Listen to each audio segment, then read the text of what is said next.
Chapter 1: The Architecture of Silence.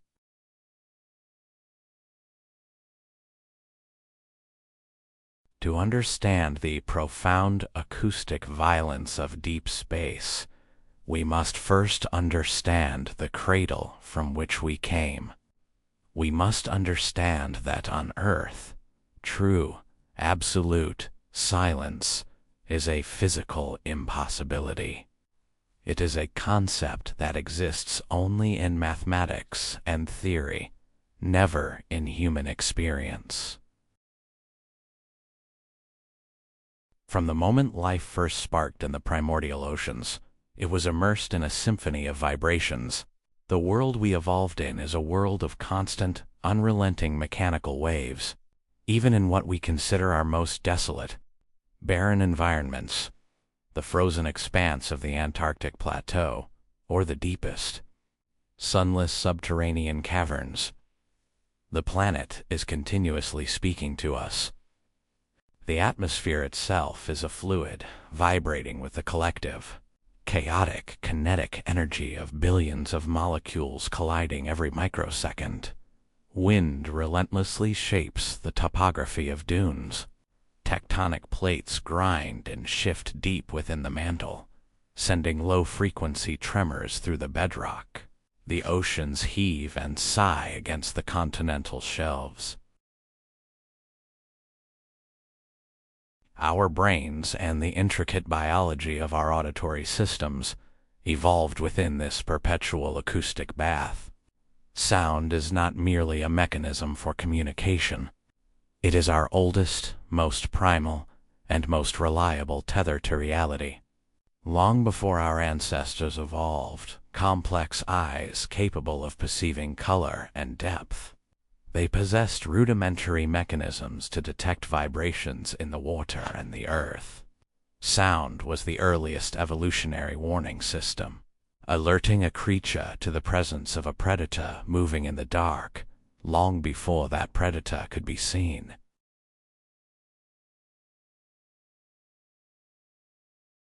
As mammals, our relationship with sound deepened. The intricate architecture of the human ear, the tympanic membrane, the delicate chain of ossicles, the fluid-filled cochlea lined with microscopic hair cells, is an evolutionary masterpiece designed to decode the fractal complexity of the terrestrial environment. We are subconsciously anchored by these continuous, subtle vibrations. The rustle of leaves, the distant, muffled roar of a waterfall, the ambient murmur of a dense forest, or even the chaotic, overlapping hum of a modern metropolis, these sounds create an invisible, three-dimensional acoustic map of our surroundings. They tell us where we are. They define the boundaries of our physical space. They ground our consciousness in the present moment. We do not merely hear the earth. We are stabilized by its acoustic gravity.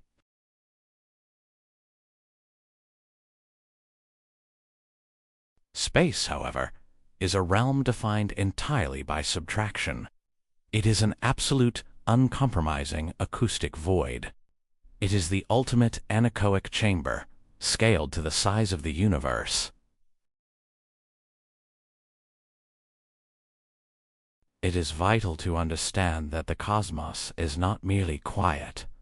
It represents the fundamental, structural absence of the medium required for sound to exist. Sound, unlike light, is a mechanical wave. It requires a physical medium, a gas, a liquid, or a solid, to compress and expand, transferring energy from one molecule to the next. In the near-perfect vacuum of the interplanetary medium, there is no air. There is no dense cluster of matter to carry a pressure wave. The density of particles drops to a few stray hydrogen atoms per cubic centimeter. There is nothing to push against.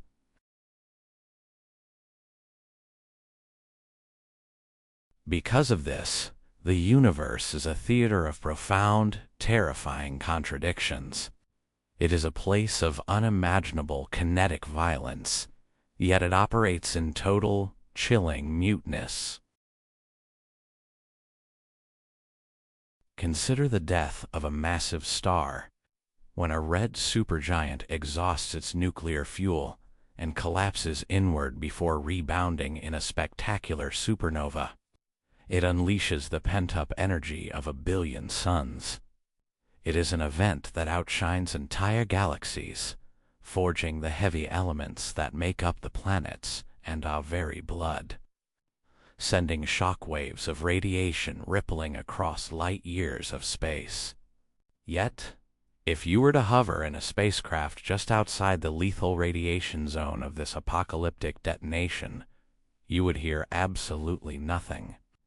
The visual spectacle would be blinding, overwhelming, a testament to the raw, untamed power of the cosmos. But your ears would be filled only with the deafening reality of the void. Violence on a cosmic scale is entirely unequivocally mute. The French philosopher Blaise Pascal once looked up at the night sky and wrote, "The eternal silence of these infinite spaces terrifies me." He understood, centuries before we launched our first rockets, the chilling weight of a universe that refuses to speak back.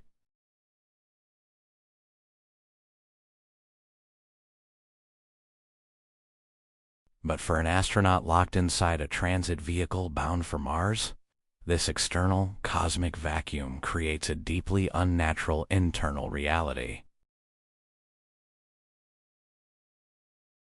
It is a common misconception that a spacecraft journeying between planets is a place of serene, monastery-like quiet. The reality is quite the opposite, and in many ways, far more psychologically damaging.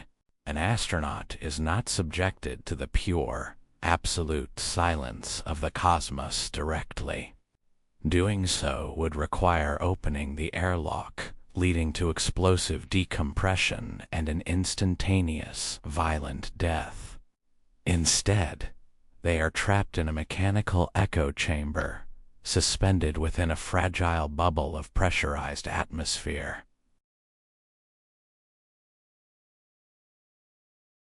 To keep a crew of humans alive in an environment actively trying to kill them, a spacecraft must be a complex, ceaselessly active machine.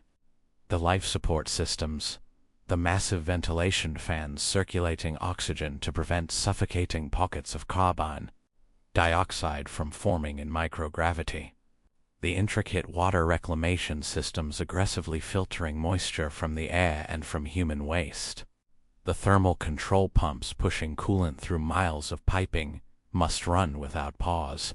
From the moment the engines ignite to the moment the wheels touch down on Martian regolith years later, there is a relentless, unchanging industrial drone that permeates every single cubic inch of the ship. This sound is typically a low-frequency hum, hovering around 60 to 70 decibels, the acoustic equivalent of standing in a busy office or sitting next to a running washing machine. It is a constant, unyielding vibration that travels not just through the air, but through the metal bulkheads, into the soles of the astronauts' feet, and deep into their bones.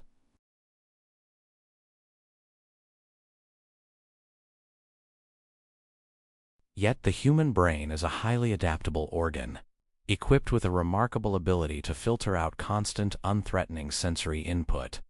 This phenomenon is known as sensory habituation or auditory fatigue.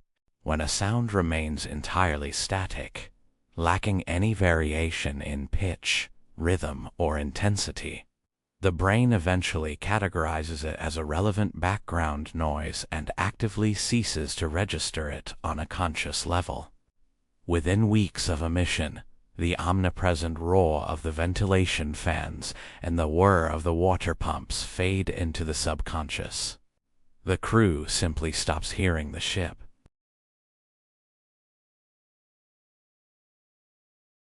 And it is precisely in this moment, when the mechanical drone is successfully filtered out, that the true psychological terror of deep space isolation begins to take root.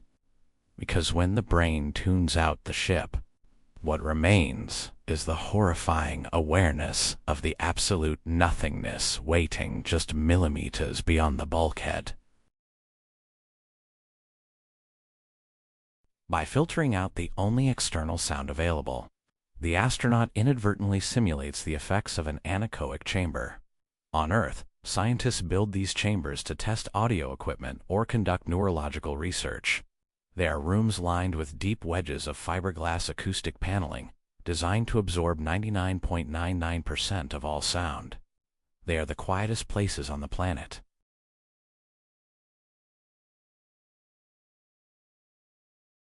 When a human being is placed inside a true anechoic chamber, the experience is almost universally described as deeply unsettling and, if prolonged, psychologically intolerable.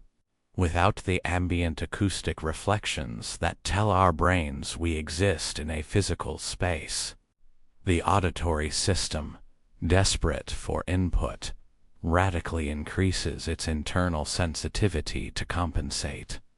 The brain turns up the gain on the internal amplifiers, searching frantically for a signal in the noise. When it finds no external signal, it begins to register the internal. In the deep quiet of a sleep cycle, millions of miles from the Earth, floating weightless in a sleeping bag tethered to the wall of a habitation module, the astronaut begins to hear the microscopic, inescapable symphony of their own biology.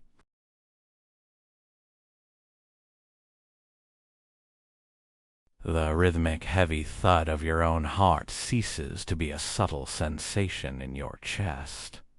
It becomes a deafening, unavoidable drumbeat echoing against the walls of your skull. You hear the disturbing, mechanical friction of your own joints, the grinding of cartilage and bone, every time you shift your head or flex a finger.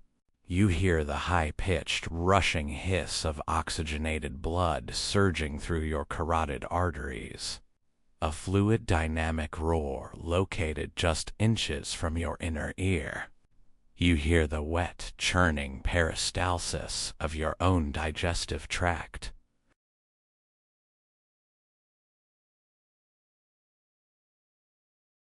Your physical body, which on Earth is a silent, obedient, and largely invisible vessel for your consciousness, suddenly becomes overwhelmingly, aggressively loud. He becomes a machine that you cannot turn off. You become a prisoner of your own biology, hypersensitive to the grotesque mechanics of your own survival. This hyper-awareness is deeply alienating. It strips away the illusion of the mind as a separate, ethereal entity, and forcefully reminds the astronaut that they are simply a collection of wet, noisy, biological pumps and valves floating in a vacuum.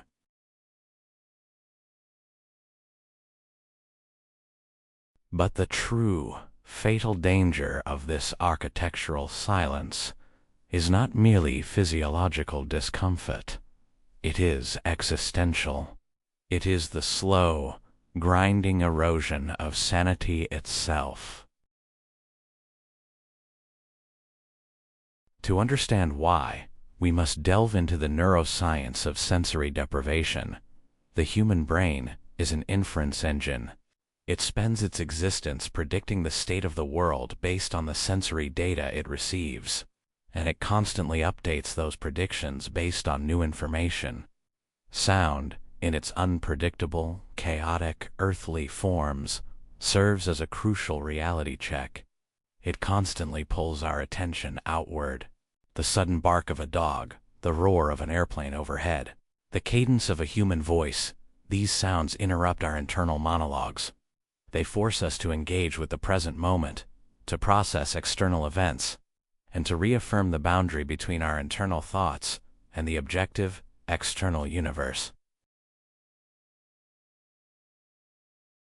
Neurologists observe a phenomenon in extreme sensory deprivation where a network, in the brain known as the default mode network, the system responsible for daydreaming, self-reflection, and wandering thoughts, goes into massive overdrive. Without the constant interruption of external stimuli to suppress it, the default mode network dominates consciousness.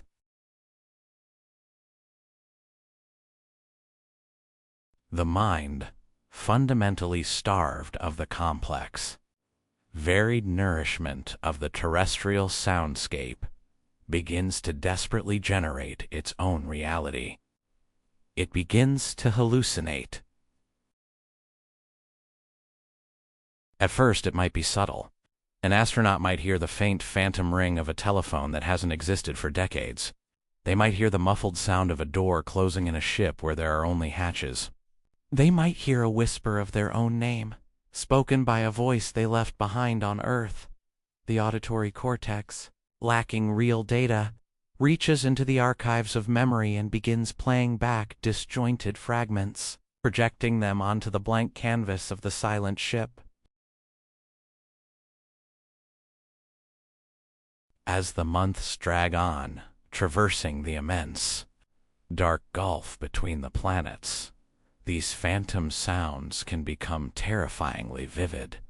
The silence acts as a flawless, black acoustic mirror. It reflects the astronaut's own naked, unvarnished psyche back at them with brutal clarity. Every unresolved trauma, every deep-seated anxiety, every creeping doubt is amplified. Minor interpersonal frictions with the crew, which on Earth could be escaped by simply going for a walk and listening to the wind, become consuming paranoias that echo endlessly in the cathedral of the skull.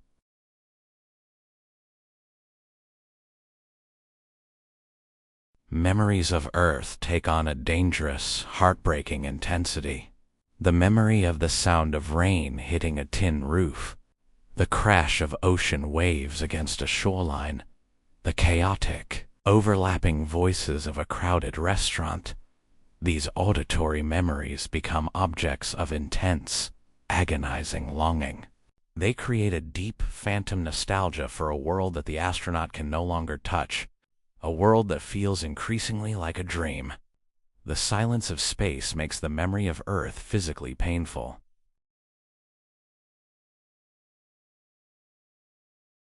We must recognize that the deep space environment is fundamentally hostile not just to human biology, but to the very structure of human consciousness. In our natural habitat, sound is a bridge that connects us to the universe. We reach out with our senses, and the world reaches back.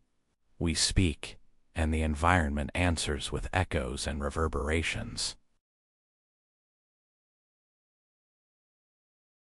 But the cosmos does not answer.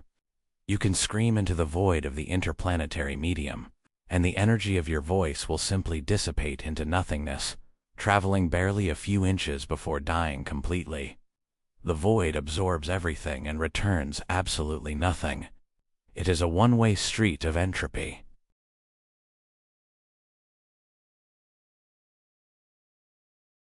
We are engineering magnificent, gleaming vessels to cross this dark ocean. We are calculating trajectories and building fusion drives. We are preparing to send the best and brightest of humanity into the deep dark. But we must have the courage to face the psychological reality of the environment we are sending our explorers into.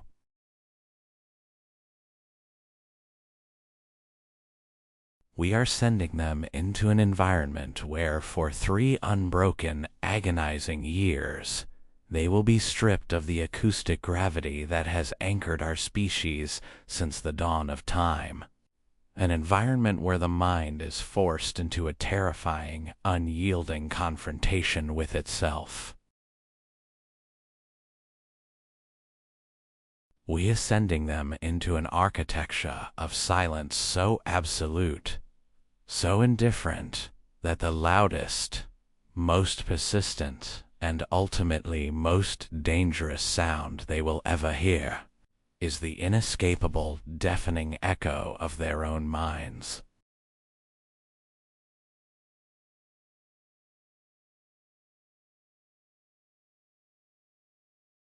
Chapter 1.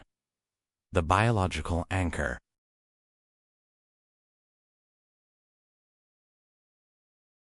There is an enduring, comforting mythology that humanity has carefully cultivated over centuries of philosophical and religious thought.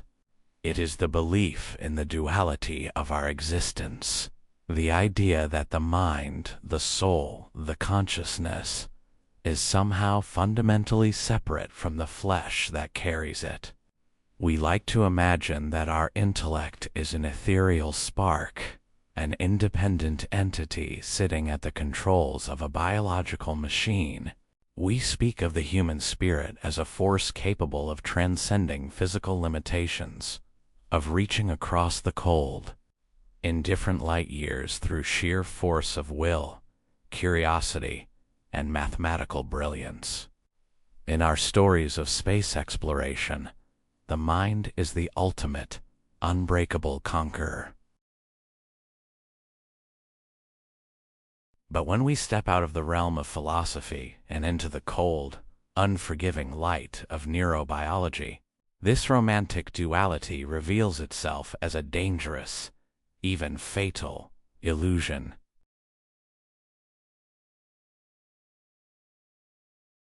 Consciousness is not a ghost in the machine. It is not a spectator. It is a highly specific, exquisitely fragile emergent property of the machine itself. Your thoughts, your memories, your perception of time, your emotional resilience, and your very sense of self are the direct, inescapable results of chemical reactions and electrical impulses traveling through a 3-pound mass of wet, gray, and white matter. And this specific biological hardware was not designed in a vacuum. It was forged over billions of years of ruthless evolutionary trial and error in one very specific, highly localized environment.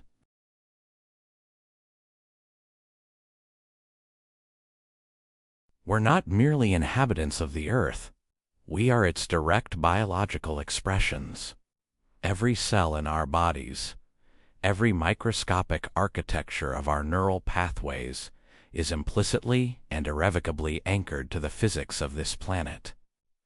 And the most fundamental, inescapable law of that terrestrial physics, the invisible hand that has shaped all life since the first single-celled organisms stirred in the primordial oceans, is the persistent, crushing, downward force of a 1G gravity well.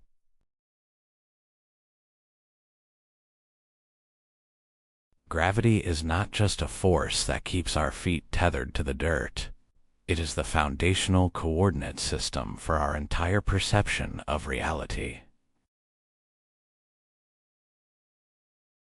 To understand this, we must look deep inside the temporal bone of the skull, to the inner ear, where a microscopic labyrinthine structure known as the vestibular system resides.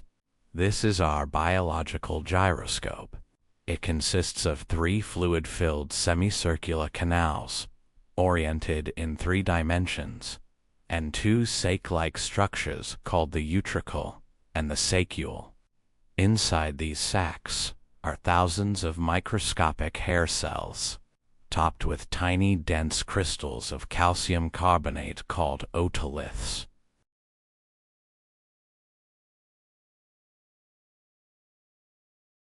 For your entire life, and for the entire evolutionary history of your mammalian ancestors, Earth's gravity has been pulling down on those heavy microscopic stones. As you move, as you tilt your head, as you accelerate or decelerate, these crystals shift, dragging the hair cells with them, sending a relentless, continuous stream of electrical data directly to your brainstem and cerebellum. This data tells your brain exactly which way is down. It is the baseline metric upon which all other sensory information is mapped. It is the anchor. But what happens when you strap that biological gyroscope to the top of a chemical rocket and hurl it beyond the grip of the planet? What happens when the engines cut off, the violent vibration ceases, and the spacecraft enters the silent, frictionless realm of freefall? The instant weightlessness begins. The biological anchor is violently severed. The calcium crystals in the inner ear suddenly float aimlessly within their fluid. They cease sending the continuous downward signal. The brain, which has relied on this signal for literally every second of its existence, is suddenly plunged into an acute state of sensory chaos.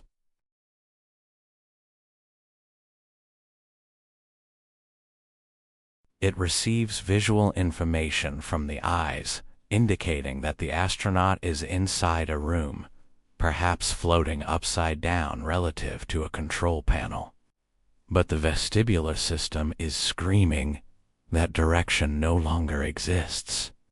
This profound sensory conflict triggers what is clinically known as space adaptation syndromic tense, debilitating nausea, vertigo, and spatial disorientation. The brain, fundamentally confused, assumes it has been poisoned by a neurotoxin that is disrupting its sensory inputs, and its ancient defense mechanism is to purge the stomach.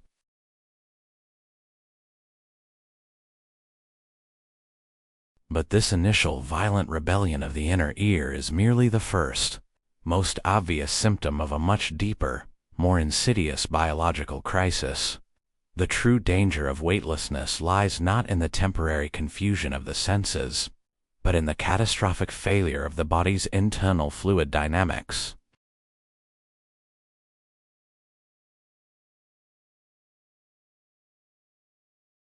On Earth, human biology is a masterpiece of hydraulic engineering.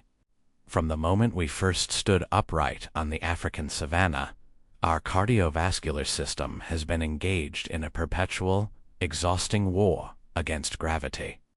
Gravity desperately wants to pull all of our bodily fluids, our blood, our lymph, the interstitial fluids bathing our tissues down into our legs and feet, to prevent us from passing out every time we stand up. Our bodies evolved an incredibly powerful, asymmetrical pump, the human heart.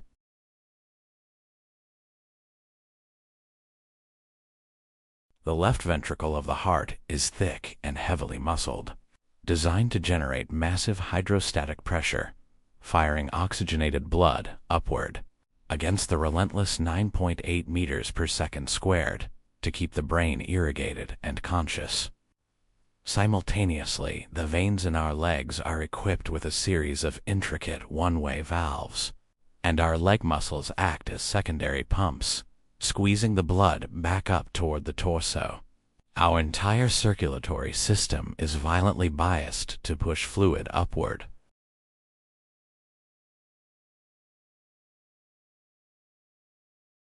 Now, introduce this highly specialized, asymmetrical hydraulic system into the zero-gravity environment of deep space. The downward pull of the Earth vanishes, but the body's evolutionary programming does not. The powerful heart continues to pump aggressively upward. The valves in the legs continue to constrict. But without gravity to fight against, there is no resistance.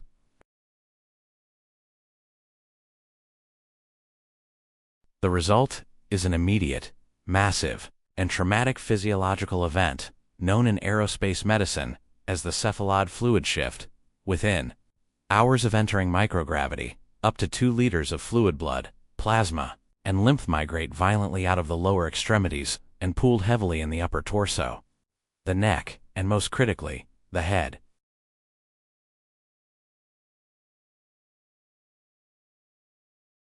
To the casual observer watching video feeds from orbit, this phenomenon manifests as the puffy head, bird leg syndrome.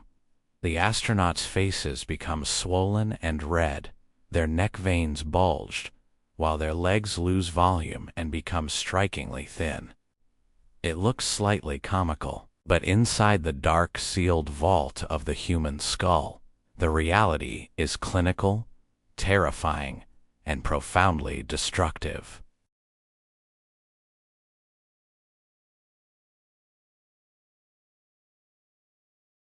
The human skull is a rigid, inflexible box of bone.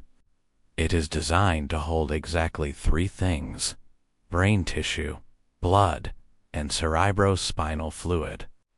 According to the Monro-Kelly doctrine, a fundamental principle of neuroanatomy, the total volume inside the cranium is fixed. If the volume of one component increases, the others must be compressed. There is simply no room for expansion.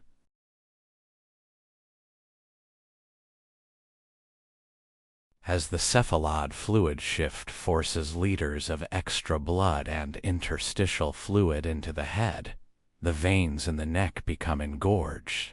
The jugular veins, which normally act as the drainage system for the brain, lose their efficiency because there is no gravity to pull the blood down into the chest. The blood stagnates. Consequently, the brain finds itself suddenly, inescapably trapped in a rapidly pressurizing environment. The intracranial pressure, the physical force exerted on the brain tissue itself, begins to rise. It is the physiological equivalent of hanging upside down from a set of monkey bars, feeling the intense throbbing pressure behind your eyes. But an astronaut cannot simply stand right side up to relieve it.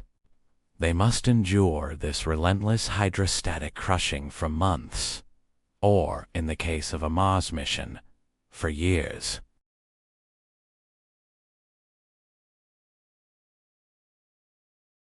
We used to believe that the brain, safely suspended in its bath of cerebrospinal fluid, was somewhat insulated from these systemic changes. We treated the central nervous system as a static, robust component of the mission architecture. The medical community assumed that once the initial nausea of space adaptation syndrome passed, the brain simply accepted its new weightless reality.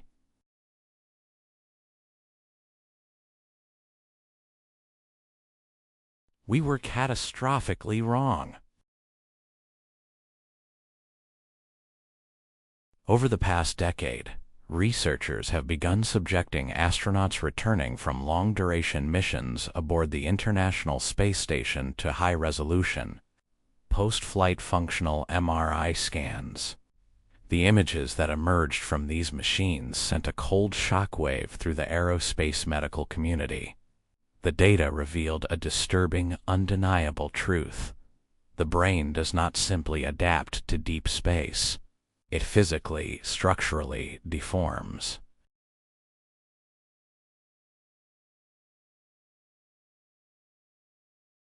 In the absence of gravity, the physical mass of the brain literally floats upward within the skull. The heavy cortical tissue loses its terrestrial settling point and shifts toward the vertex, the very top of the cranium. As it pushes upward, it physically crowds and compresses the superior structures of the cortex, flattening the intricate folds, the sulci and gyri, that process our highest cognitive functions.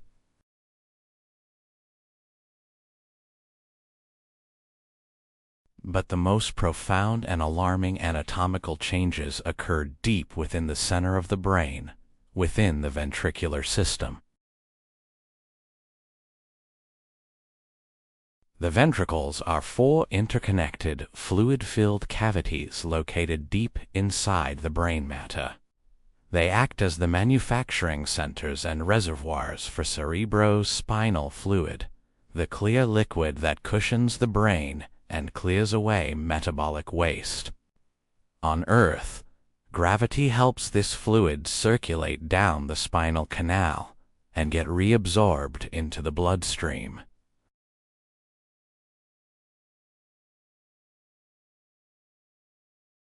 In the weightlessness of space, with the venous system in the head backed up and pressurized, the drainage of the cerebrospinal fluid is severely impaired.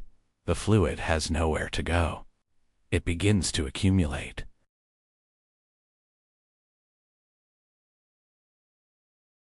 As a direct result, the ventricles begin to distend.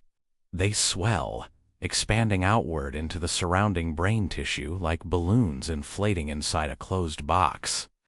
MRI data shows that after a 6-month stint in microgravity, an astronaut's ventricles can expand by an astonishing 11 to 15%. For a mission to Mars, lasting 3 years, the mathematical projections of this expansion are harrowing.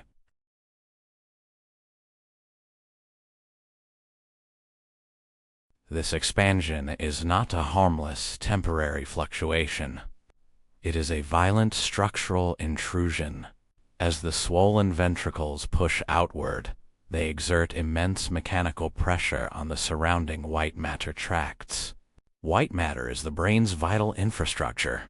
It is the superhighway of myelinated axons that connect different regions of the gray matter, allowing the frontal lobes to communicate with the visual cortex, allowing memory to inform decision-making, allowing the very network of consciousness to operate synchronously.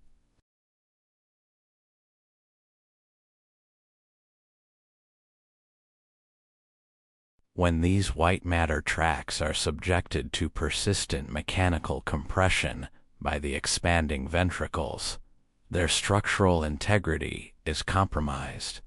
The signals begin to slow down. The network begins to fray. Simultaneously, the scans reveal that the distribution of gray matter, the actual processing power of the mind, where the neurons reside, begins to radically shift and redistribute. The physical pressure of the fluid shift causes the gray matter to thin out in certain regions, particularly at the bottom of the brain, while appearing to thicken in others, largely around the areas responsible for motor control and spatial orientation.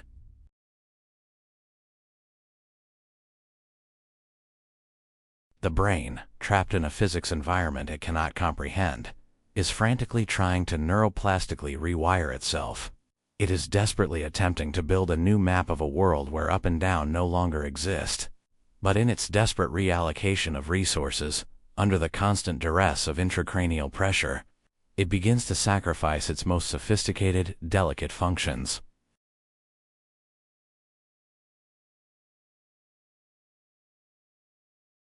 This brings us from the cold realm of anatomical scans to the terrifying clinical reality of a deep space mission. It brings us to the phenomenon whispered about in the corridors of space agencies, heavily sanitized in public relations reports, but deeply feared by flight surgeons: the space fog.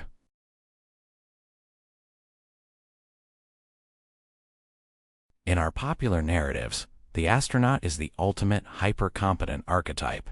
They are depicted as individuals with razor-sharp intellects, lightning-fast reflexes, and an unshakable ability to perform complex calculus while managing life-threatening emergencies. But the objective medical data from long-duration isolation missions tells a fundamentally different, far darker story. Space fog, the subjective experience of cognitive interference, mental sluggishness, and psychological fatigue caused by physical brain deformation, is the pervasive, hidden enemy of deep space transit.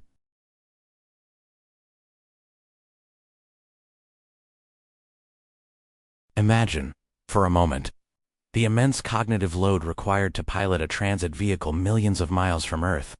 You are responsible for monitoring thousands of telemetry data points, maintaining complex life support chemistry, executing precise orbital correction burns, and managing the relentless psychological friction of your crewmates.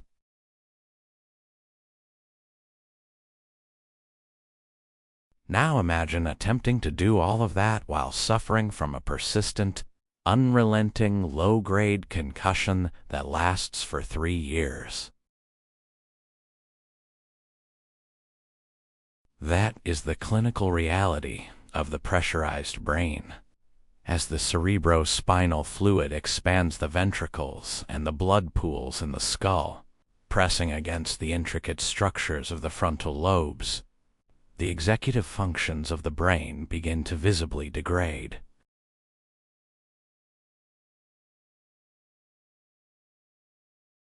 The executive functions are the pinnacle of human cognitive evolution. They are responsible for our ability to plan complex sequences, to focus our attention, to inhibit irrational impulses, and to adapt to rapidly changing, unexpected situations. As the physical pressure in the skull mounts, these capabilities begin to slip through the astronaut's fingers.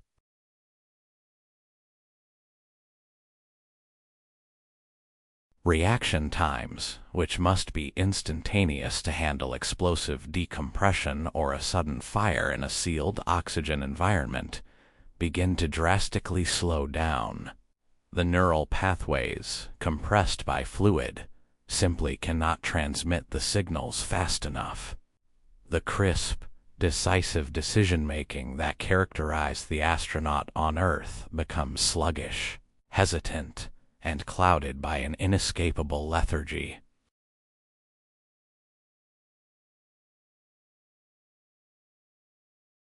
Short-term memory, the fragile scratchpad of the mind, begins to violently fray.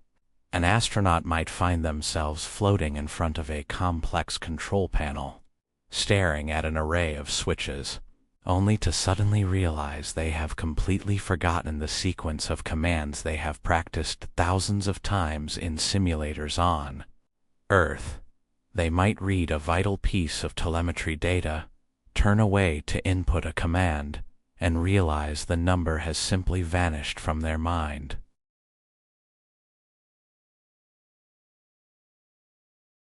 This is not a failure of training. It is not a lack of discipline or a weakness of character.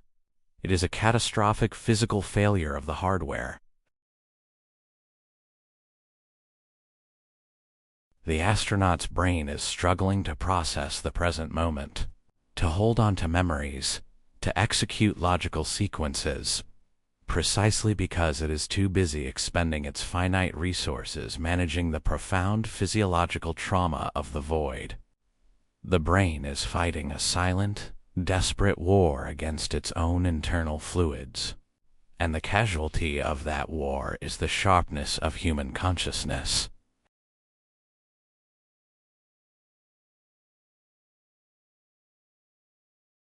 Furthermore, this physical pressure affects more than just memory and reaction time.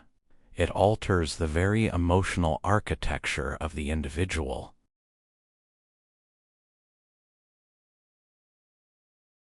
The amygdala, the brain's emotional processing center, and the prefrontal cortex, which regulates emotional responses, are forced to operate under abnormal hydrostatic conditions. The psychological resilience that we so rigorously select for during the astronaut candidate process begins to erode. A mind suffering from the chronic, low-level hypoxia and physical pressure of the fluid shift becomes significantly more susceptible to irritability, depression, and paranoia. The physical discomfort translates directly into psychological fragility. The astronaut becomes trapped in a vicious cycle. The environment physically deforms their brain, which lowers their cognitive and emotional defenses, which in turn makes them infinitely more vulnerable to the psychological horrors of extreme isolation and confinement that we discussed earlier.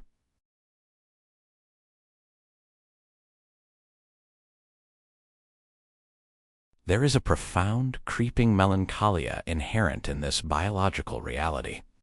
It represents the ultimate hubris of our species.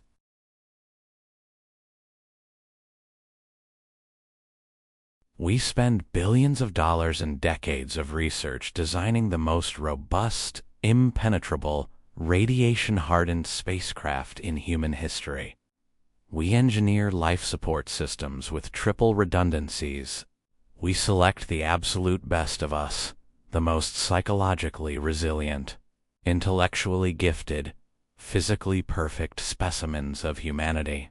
We test their minds in isolation chambers and extreme environments on Earth, pushing them to the breaking point to ensure they are unbreakable.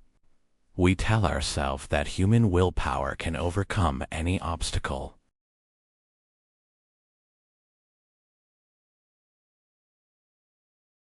But the vacuum of deep space does not care for our willpower. It does not respect our intelligence. And most importantly, it does not wait for the crushing silence, the absolute isolation, or the terrifying scale of the cosmos to slowly break the astronaut's spirit.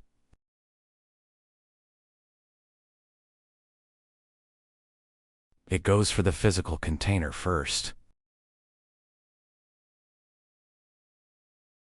Long before the psychological weight of the emptiness can induce madness, long before the interpersonal conflicts tear a crew apart, the simple, cold, unforgiving mechanics of fluid dynamics and hydrostatic pressure have already begun to physically dismantle the organ of thought itself.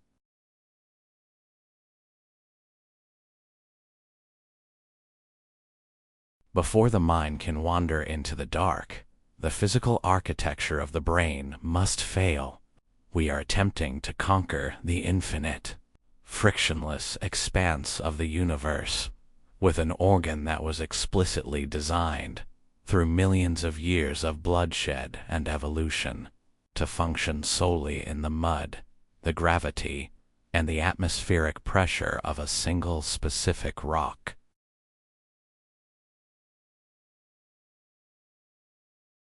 The cost of that hubris is not just psychological stress. The cost is written in the very shape of our neural pathways. It is recorded in the expanding cavities of the ventricles and the compressed white matter of our explorers.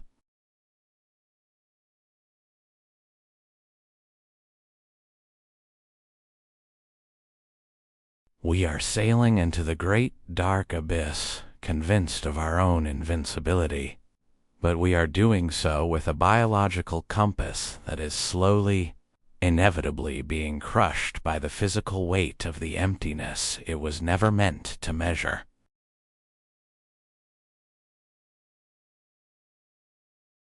The void does not need to drive us mad. It only needs to turn off the gravity, sit back, and let our own biology tear our minds apart from the inside out.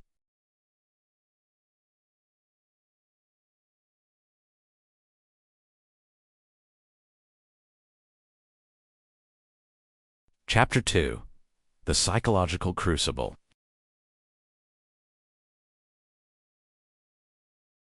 There is a profound misunderstanding in how we romanticize the vessels of human exploration. We look back at the wooden galleons of the Age of Discovery or the cramped steel submarines of the early 20th century, framing them in our museums as glorious chariots of progress. But to the men actually trapped inside them for months on end, they were something entirely different. They were mechanisms of fragile survival. Yes, fundamentally, they were instruments of profound, inescapable, and suffocating confinement.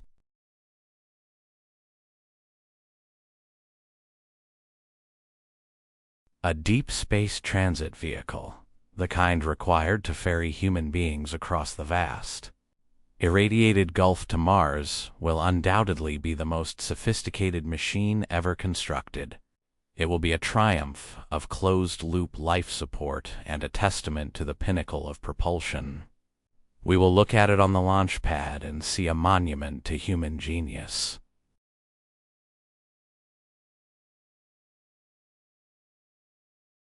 But to the conscious human mind trapped inside its hull for 1,000 days, it will not feel like a monument.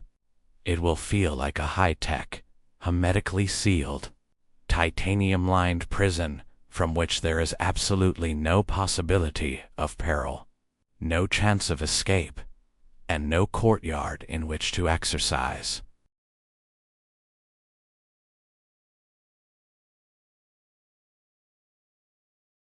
To truly understand this psychological crucible, you must first mentally trap yourself within its unforgiving physical reality. Strip away the cinematic illusions of cavernous spaceships with sweeping observation decks and grand dining halls. The brutal mathematics of the rocket equation dictate a harsher truth. Space is expensive, and volume is a luxury. Therefore, you will be living, working, and slowly deteriorating inside a pressurized volume, roughly equivalent to 2 shipping containers. This is your entire universe.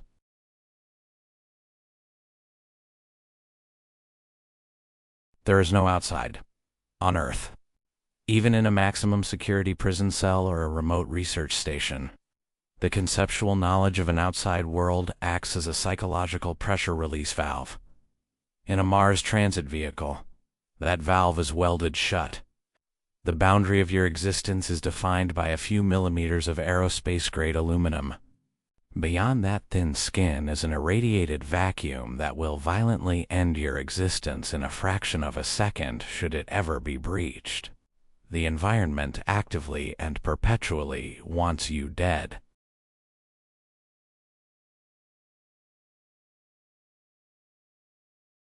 Because of this lurking lethality, the machine can never sleep. The life support systems are the artificial beating heart of this metal organism, demanding absolute auditory dominance over the crew. There is the persistent, industrial roar of ventilation fans. In microgravity, air must be violently and constantly mixed, or an astronaut could quietly suffocate in a bubble of their own exhaled breath. This creates a constant white noise drone that reverberates into the marrow of your bones.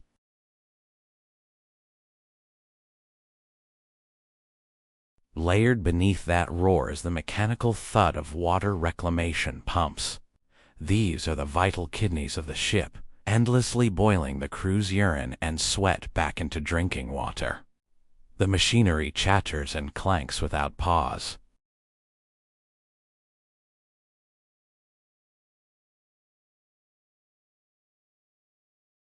But the acoustic assault is only the beginning. Then there is the smell. On Earth, our shifting olfactory environment orients us in time and space. A thunderstorm, decaying leaves, pine, resin. They tell our brain the world is vast and alive. In space, the atmosphere is a totally closed, rigidly controlled loop. The air is scrubbed and recirculated thousands of times. It is never fresh.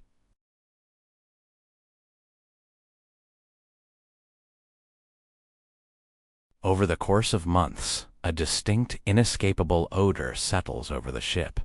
It is a sterile, yet profoundly organic cocktail. The sharp tongue of ozone from electrical components layered over the harsh bite of industrial antiseptic wipes. But beneath it all is the stale, heavy scent of your fellow human beings. You are constantly breathing the recycled breath, shed skin cells, and chemical anxiety of your crewmates. The air you breathe on day 1 is the exact same tired air you will breathe on day 400.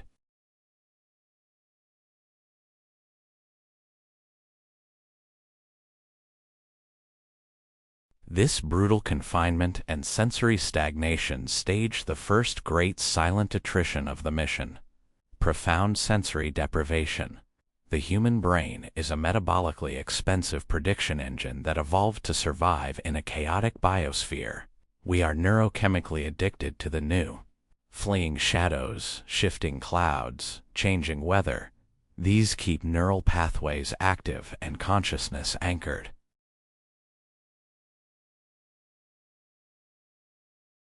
In deep space, this vital stream of novelty is violently shut off. Visually, You stare at the same gray titanium bulkheads, warning labels, and glowing readouts, day after relentless day. Tactily, the world is reduced to dead plastic, cold metal, and coarse flight suits.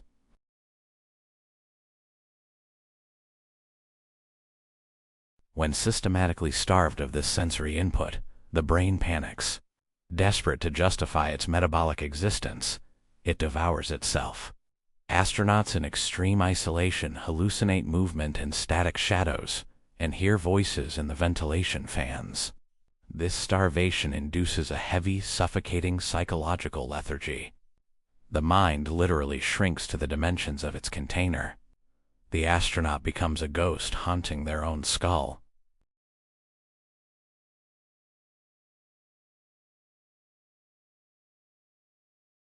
This feeds directly into the most attritional enemy of the deep space explorer, inescapable monotony.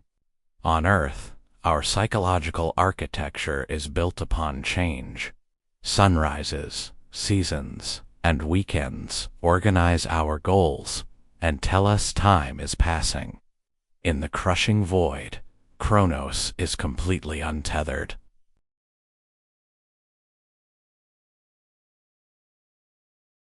There is no day, no night, no weather. The sun is an unblinking star in an ocean of absolute black. There is only the ship's arbitrary clock silently ticking away thousands of hours in a perpetual, artificial twilight. Every single day is structurally and experientially identical to the one before it.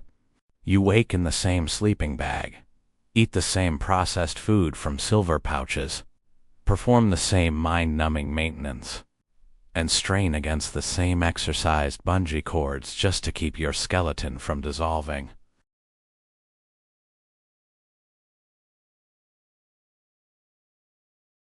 We do not have to guess what this endless loop does to the human psyche. We have simulated it. In the landmark Mars 500 experiment, a crew of 6 vetted men was locked inside a windowless spacecraft mock-up in Moscow for 520 days. There was no zero gravity, no lethal radiation. It was purely a test of isolation and absolute monotony.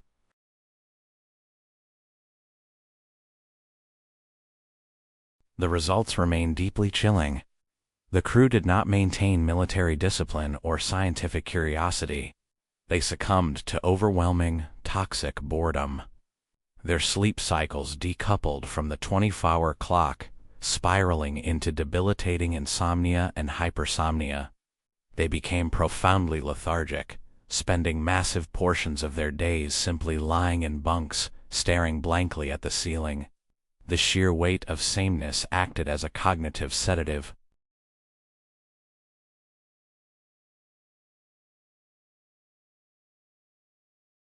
We see this exact psychological decay in scientists who endure the Antarctic winter over. For 6 months, the sun vanishes, temperatures plummet, and stations are completely cut off from rescue. These winter-overs frequently experience winter-over syndrome, severe depression, intense hostility, and cognitive impairment. The hallmark is the Antarctic stare, a state of deep psychological fugue where the individual zones out, overwhelmed by the sensory whiteout. Their bodies literally enter a state of physiological hibernation.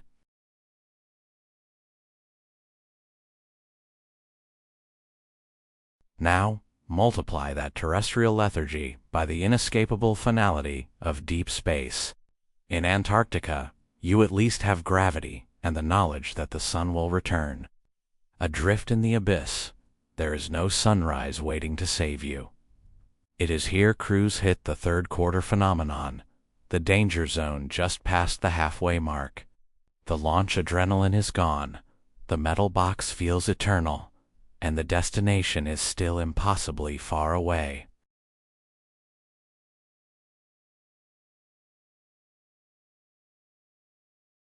Mental reserves run dry. And it is in this fragile, exhausted state that the crew must face their most unpredictable and lethal threat. It is not engine failure or a solar flare.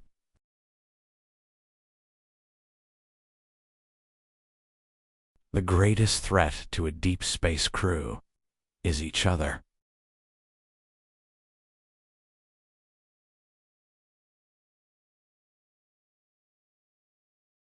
Jean-Paul Sartre famously penned, "Hell is other people." He was not writing about space travel, but he perfectly articulated its core terror.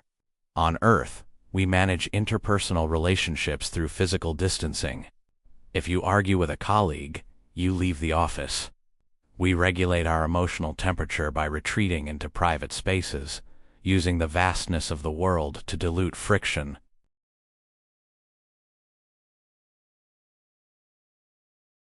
On a deep space mission, private space is physically annihilated. You are in forced, unyielding proximity to the exact same human beings, 24 hours a day, for years. You eat, work, exercise, and sleep mere inches away from them.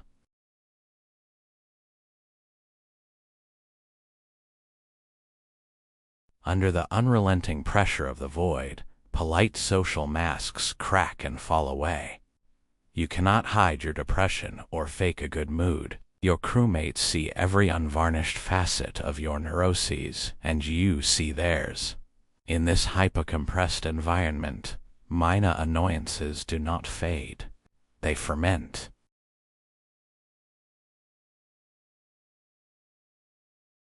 It begins subtly, the way a crewmate clears their throat, the wet sound of them chewing rations, a nervous habit of tapping a bulkhead. On Earth, these are trivialities filtered out as background noise.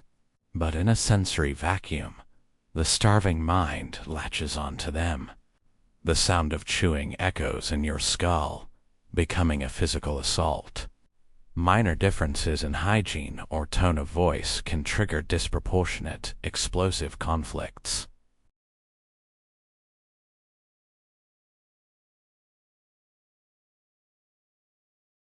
In the BIOS-3 closed ecosystem experiments of the 1970s, crews fractured so severely they stopped speaking for months, communicating only through terse written notes.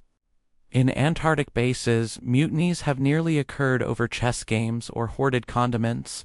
Grown scientists have engaged in physical altercations over radio volume.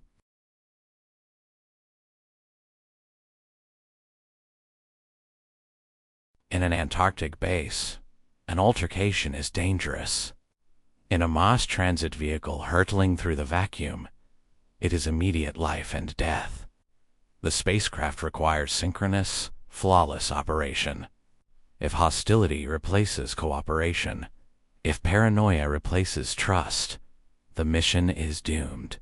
Imagine an emergency depressurization. Survival requires absolute trust and instant coordination. If the commander and flight engineer haven't spoken in 3 weeks over a petty dispute, a single second of delayed reaction born of spite can result in the catastrophic loss of the vehicle.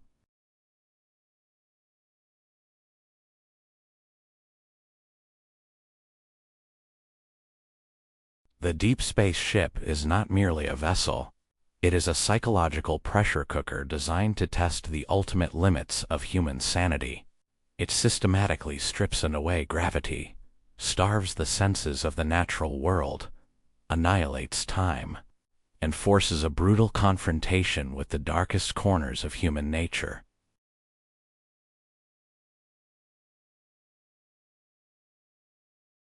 We are currently engineering magnificent ships that can survive the punishing physics of the cosmos. Our metallurgy is sound. But the terrifying unanswered question is not whether we can build the ship. The question is whether we can engineer a human mind capable of surviving the journey inside it.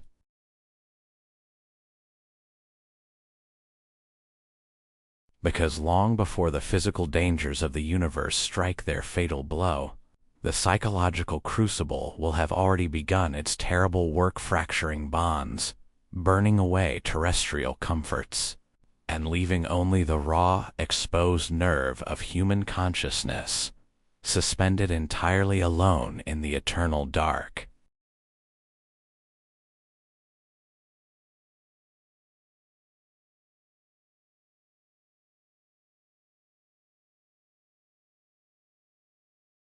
Chapter 3. The Paradigm of Distance.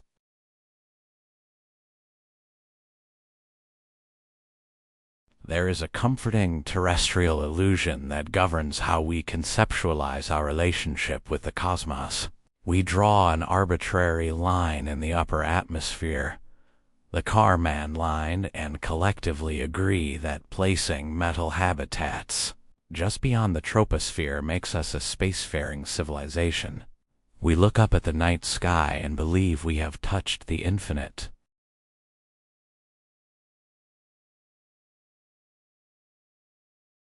But from a psychological standpoint, this binary view is a profound self-deception. It is a fairy tale we tell ourselves to domesticate the terrifying reality of the universe. There exists a vast, unbridgeable psychological chasm between the orbital flights we celebrate today and the true, uncompromising deep space voyages we are currently engineering.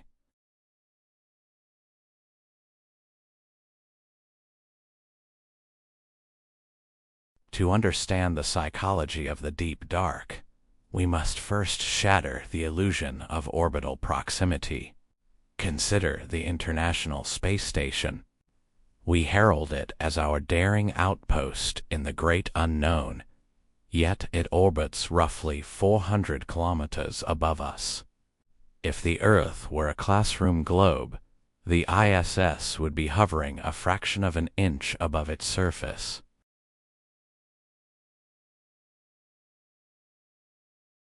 The ISS is not sailing the treacherous cosmic ocean. It is wading in the shallow, sunlit tide pools of Earth's shoreline.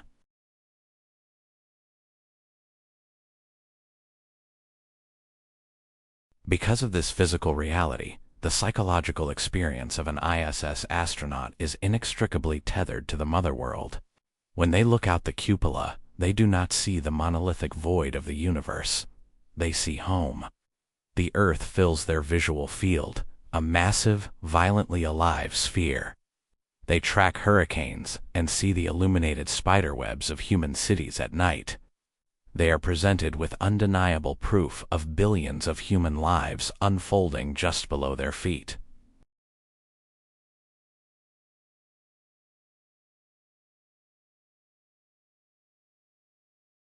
This overwhelming proximity acts as an impenetrable psychological safety net. They are physically isolated but psychologically anchored. They are essentially looking down at their own house from a high balcony. Furthermore, they know that in a catastrophic emergency, a return capsule can plunge them back into the atmosphere to be rescued in hours. The umbilical cord is stretched, but not broken.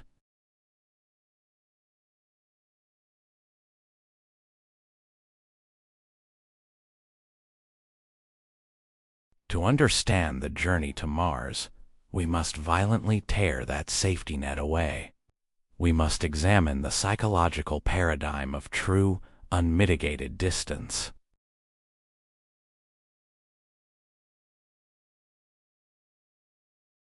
Imagine the departure of a Mars-bound transit vehicle.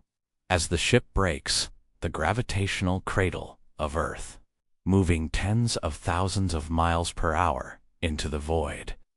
The visual paradigm of human existence undergoes an unprecedented and irreversible collapse.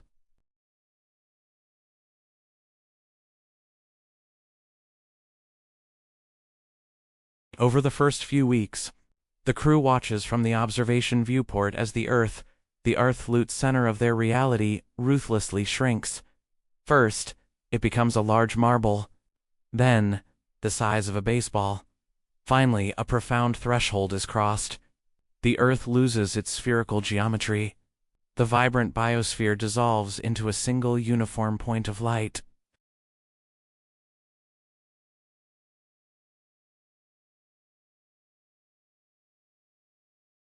The Earth ceases to be a place. It becomes a pixel.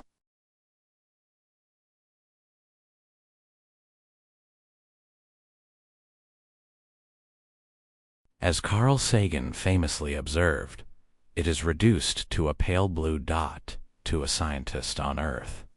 Analyzing a photograph, it is a beautiful reminder of our species' fragility.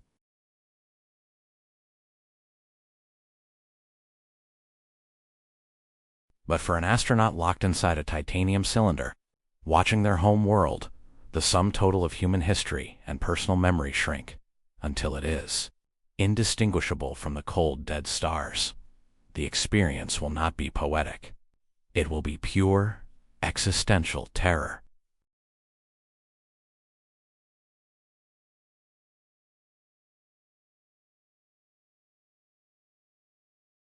Aerospace psychologists call this the Earth out of view phenomenon. It is a psychological stressor that no human being in the history of our species has ever truly experienced.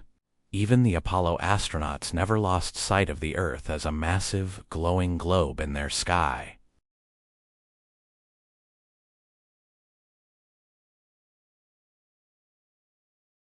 When the Earth becomes just another fading star, the human brain loses its foundational visual anchor. Our fundamental sense of safety is tied to seeing our environment. When home violently vanishes into the featureless void, the mind experiences a staggering existential untethering. The psychological reality of the astronaut contracts violently. The entire human race is reduced to the few breathing bodies inside their metal tube. They become ontologically orphaned.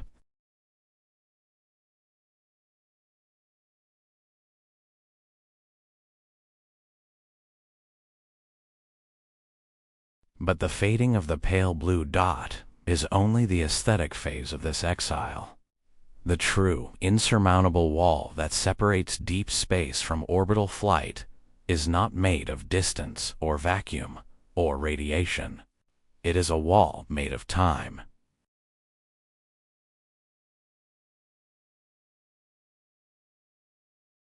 On Earth, we exist in an era of instantaneous connection.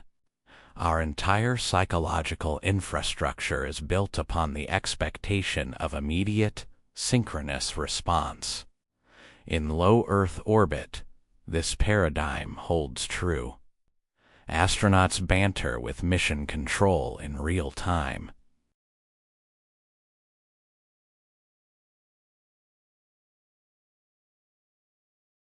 But when you sail into the deep dark, you slam headfirst into the tyrannical speed limit of the universe, the speed of light.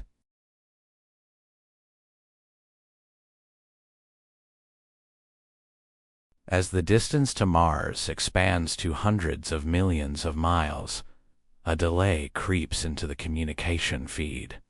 At the maximal distance between Earth and Mars, a radio signal takes an astonishing 22 minutes to cross the void, one way.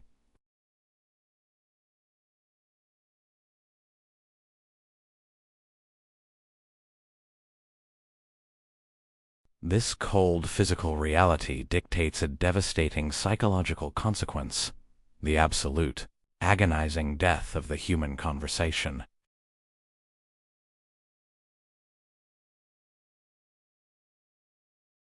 Imagine an astronaut reporting a life support anomaly. That radio wave leaves the ship and travels at the speed of light. For 22 unbroken minutes, the crew must sit in mechanical silence, waiting. There is no comforting voice telling them to stand by. Only the roar of ventilation fans.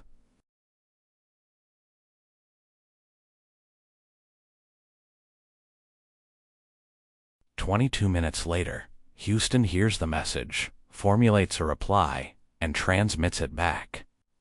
Another 22 minutes of silence.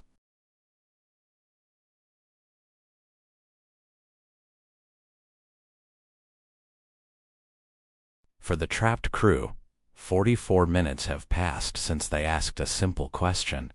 44 minutes of escalating heart rates and deafening silence from the mother world.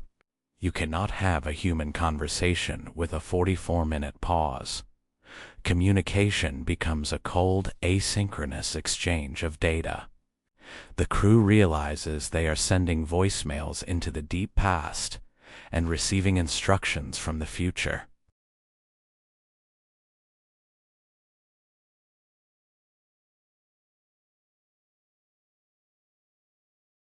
The true horror of this lag reaches its peak during a crisis. Since the dawn of the space age, mission control has been the ultimate safety net. But on a Mars transit vehicle, mission control is functionally dead.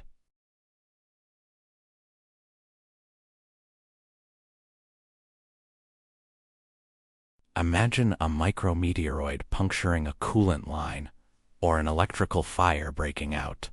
The commander keys the microphone, broadcasting a desperate mayday. And then, nothing.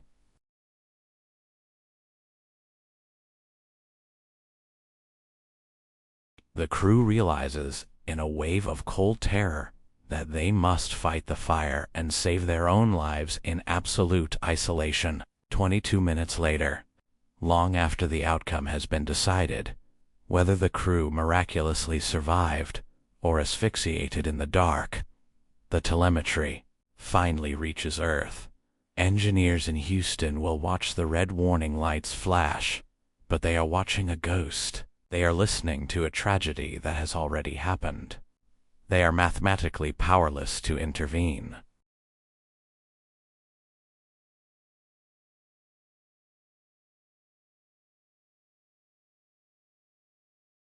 This is the true paradigm of distance, the violent severing of the umbilical cord of human assistance. The crew must internalize the chilling reality that if something goes wrong, no one is coming. They are entirely alone.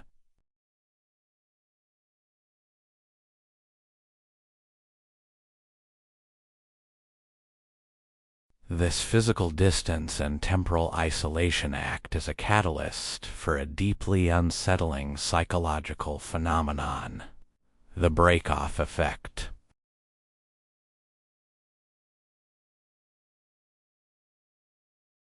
Coined in 1957 by aviation psychologists, break-off described the experiences of high-altitude jet pilots flying at the edge of the atmosphere. Once the Earth smoothed into an abstract map and the sky turned black, they experienced a sudden, overwhelming feeling of physical and emotional separation from the planet. The Earth ceased to feel like home.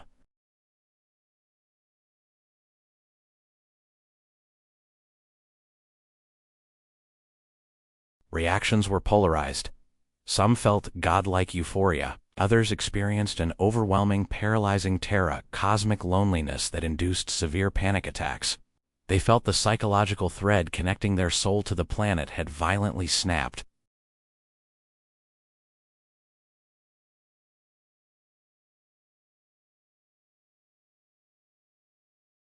These pilots were only 15 miles high for a few hours.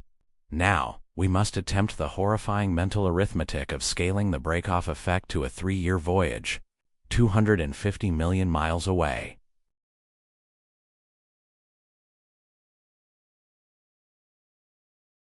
When the Earth is a pale pixel, and every voice is delayed by 44 minutes, the break-off effect will not be a fleeting sensation. It will become the dominant, permanent psychological reality of the crew's existence.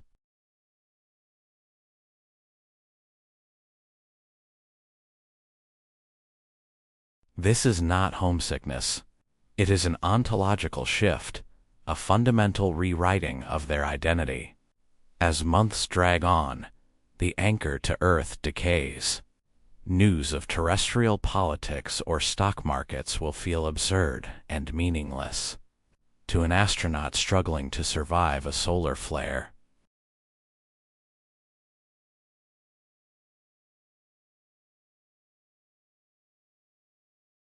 Memories of Earth, the smell of rain, the feeling of wind will transition into phantom dreams from a past life. The crew will undergo profound psychological speciation. They will cease to be human in the terrestrial sense, becoming a self-contained civilization of 4 people, disconnected from the moral and emotional frameworks of their parent species.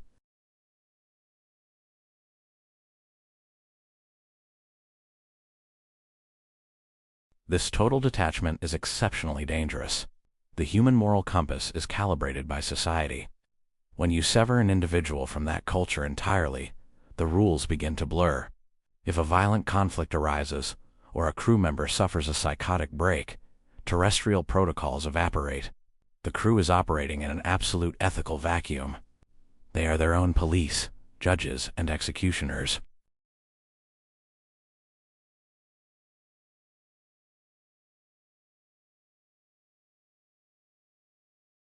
The paradigm of distance is the ultimate solvent of human identity.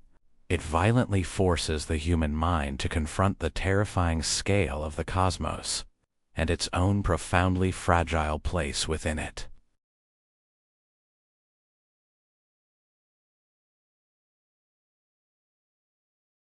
We can build rockets powerful enough to cross the solar system. We can engineer heat shields for the Martian atmosphere. But the mathematics of orbital mechanics are ultimately simple compared to the dark, unpredictable mathematics of the human soul.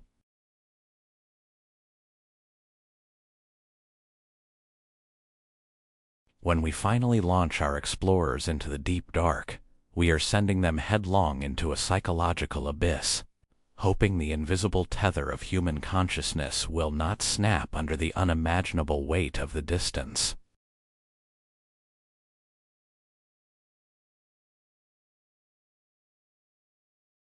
We are hoping that when they finally look out into the void and realize everything they have ever known has vanished into the starlight, their minds will find a way to survive the break-off.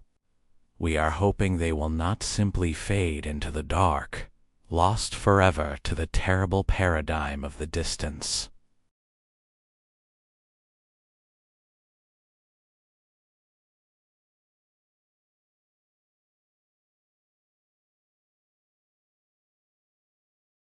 Chapter 4: Transcendental Risk.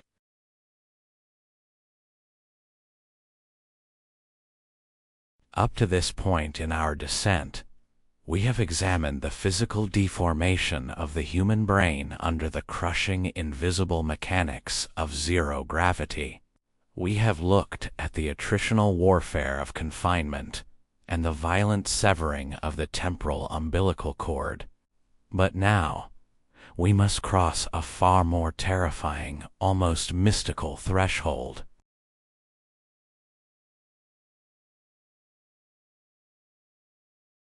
We must leave the grounded realms of aerospace medicine and sociology.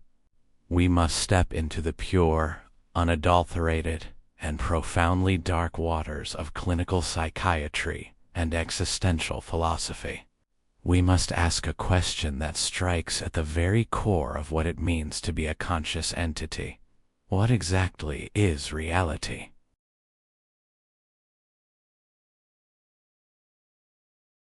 From a strict neurobiologic standpoint, the reality you're experiencing in this exact moment, the room around you, the light entering your eyes, the sound of this voice is not an objective, solid truth that you are passively receiving. Your brain is locked inside a pitch-black, silent, hermetically sealed vault of bone. It has absolutely no direct access to the outside world. It relies entirely on a constant, chaotic, incomplete stream of electrical impulses traveling along sensory nerves.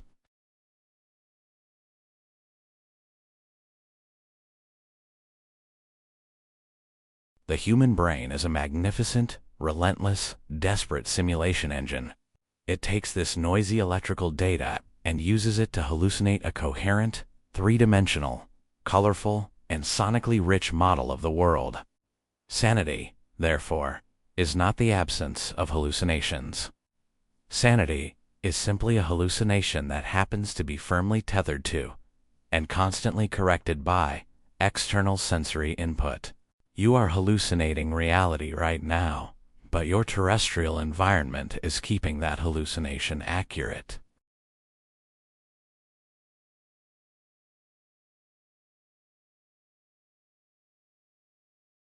Now, we must take this reality-generating engine and place it into the ultimate sensory vacuum of a deep space transit vehicle.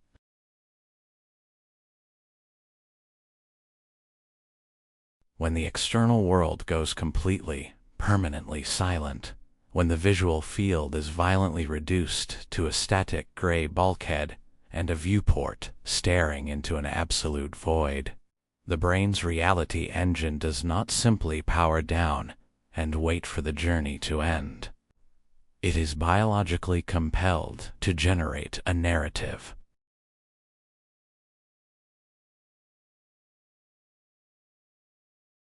When it is starved of external information, when the physical constraints of the biosphere are removed, the mind begins to aggressively, frantically manufacture its own reality. It reaches deep into the subconscious, plunging its hands into the dark archives of memory, suppressed trauma, and primal fear, and it begins to project those internal states onto the blank, unforgiving canvas of the spacecraft.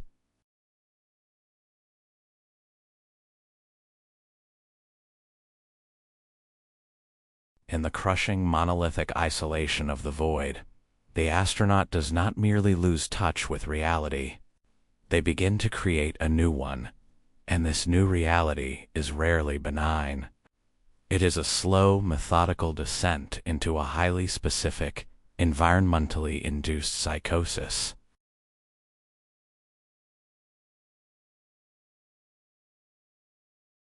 The first harbingers of this transcendental risk are the cosmic hallucinations.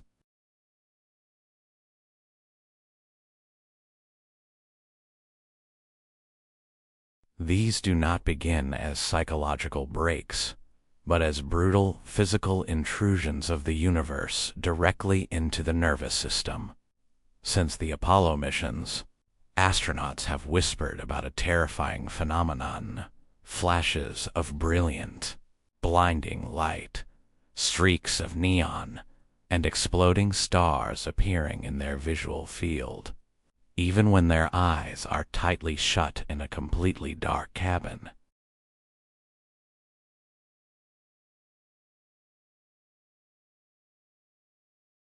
These are not tricks of the mind. These are galactic cosmic rays.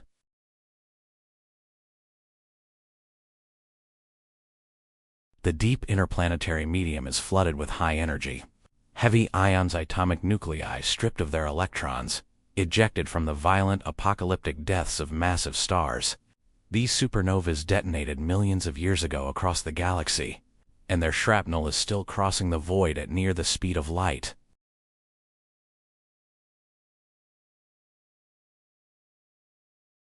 These microscopic bullets carry so much kinetic energy that they punch effortlessly through the titanium hull of the spacecraft. They slice through the water shielding, and they pass directly through the physical flesh of the astronaut's skull.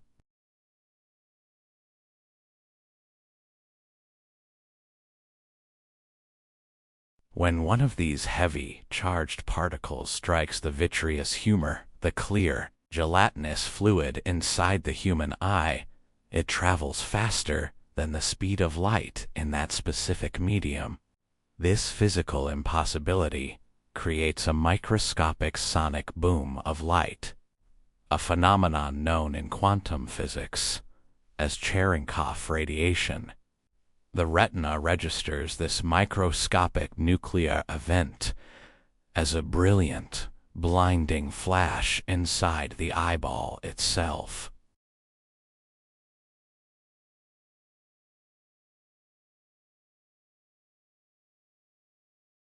Alternatively, these heavy ions simply smash directly into the visual cortex at the back of the brain, physically triggering the neurons to fire, forcing the astronaut to see a violent light that does not exist.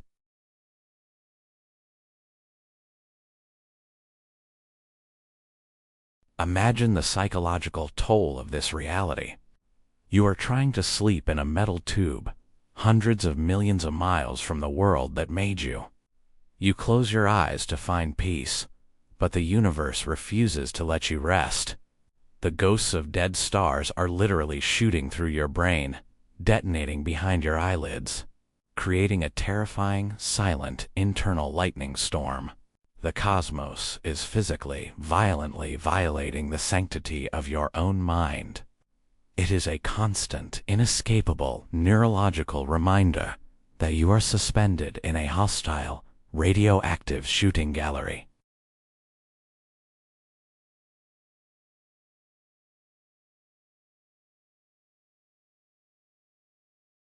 But these visual phantoms are soon joined by something far more insidious, something that strikes at the core of human paranoia: the auditory mirages.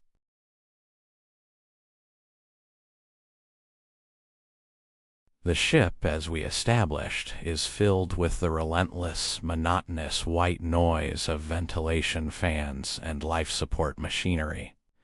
The Human Auditory Processing Center is a highly sophisticated pattern recognition machine. It evolved to pick out the sound of a predator's footstep in a rustling forest, or a human voice in a chaotic crowd. It is desperately, obsessively searching for meaning in the noise.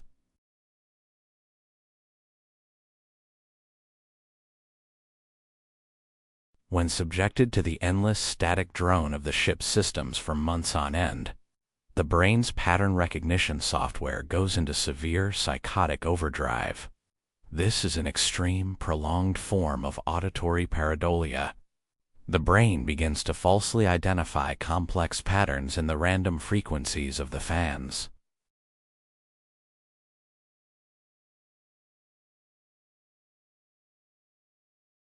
At first, an astronaut might think they hear faint music playing in another module, perhaps a phantom radio station tuned to a terrestrial frequency that hasn't existed for decades. But as the psychological pressure mounts, as the sensory deprivation deepens, and the cosmic rays continue to degrade the neural pathways, the white noise begins to organize itself into something far more disturbing.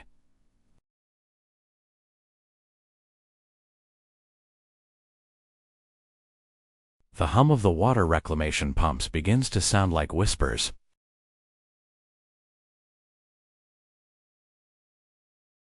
The astronaut, floating alone in the dim, artificial twilight of the habitat, will hear their own name being called. It will be spoken perfectly clearly, in the exact voice of a spouse, a child, or a parent they left behind on Earth. They will hear indistinct, overlapping conversations echoing through the ventilation shafts, sounding exactly like a crowded room just on the other side of a sealed bulkhead.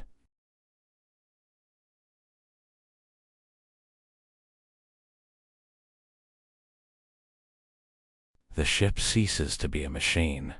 It becomes an entity. It begins to speak to them.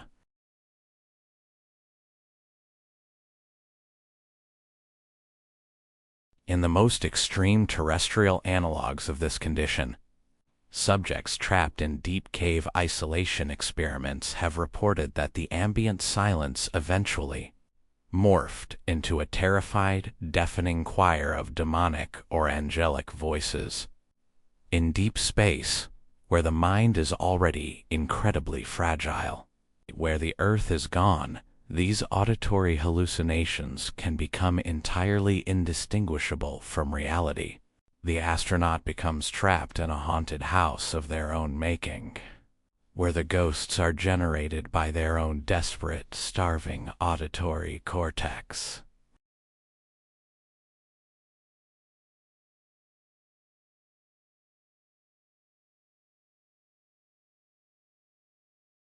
As the boundary between the internal mind and the external environment begins to violently dissolve, the crew is subjected to a profound philosophical trauma. This is a phenomenon we can identify as the negative overview effect.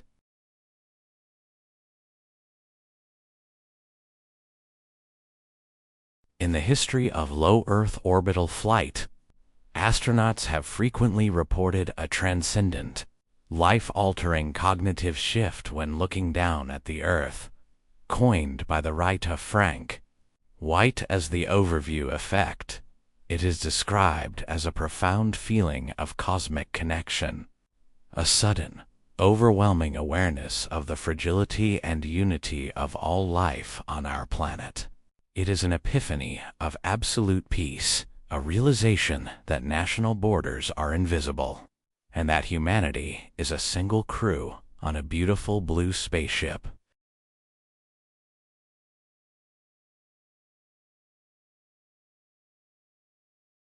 The overview effect is beautiful, but it is a privilege of proximity. It is an epiphany born exclusively of looking at the Earth.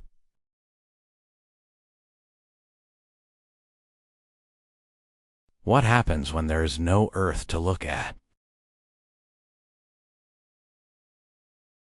What happens when an astronaut looks out the viewport of a transit vehicle halfway to Mars and sees only the staggering, naked, unfiltered reality of the Milky Way galaxy, stretching out in an infinite, three-dimensional abyss of freezing blackness and burning radiation?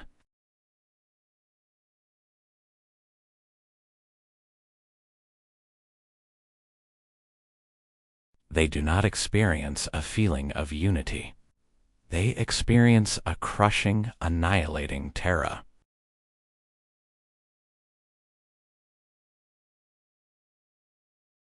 Human psychology is fundamentally, necessarily anthropocentric.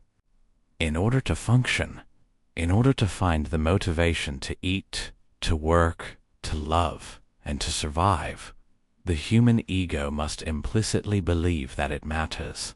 We build our entire philosophical, religious, and societal frameworks around the comforting idea that human consciousness is somehow central to the story of the universe.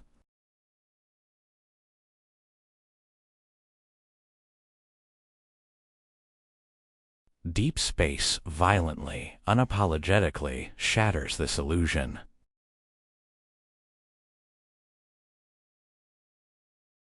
When an astronaut stares into the deep void, unimpeded by an atmosphere, they are forced to confront the true, terrifying scale of the cosmos. They see billions of galaxies, each containing billions of stars, stretching out across distances that make an absolute mockery of human comprehension. They realize, with a sudden, sickening clarity, that the universe is not a nurturing womb. It is a cold, mechanical, utterly indifferent graveyard of physics.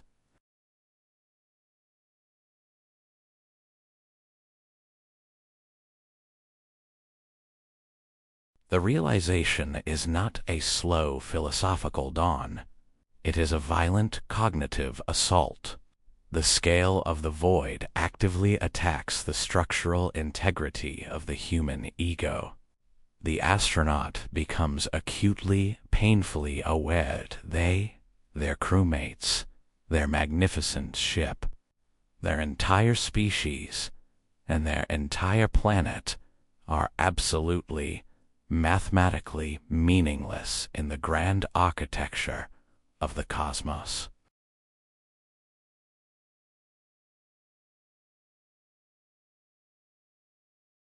If their ship were to instantly vaporize in a silent flash of light, the universe would not notice. The stars would not dim. The indifferent machinery of time and gravity would grind on without a microscopic stutter.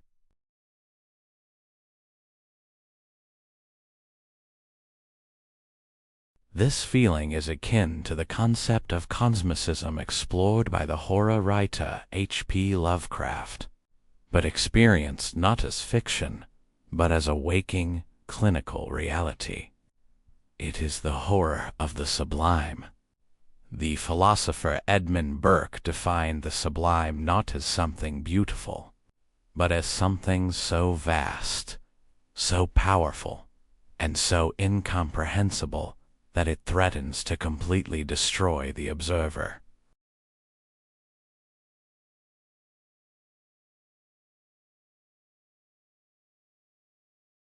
The negative overview effect is the ultimate encounter with the sublime. The astronaut's mind simply cannot hold the concept of infinity without collapsing under its weight. The psychological defense mechanisms of the ego, the deeply held, comforting beliefs in purpose, destiny, and importance, are brutally ripped away. It leaves the individual entirely naked, paralyzed by the sheer crushing weight of their own absolute insignificance.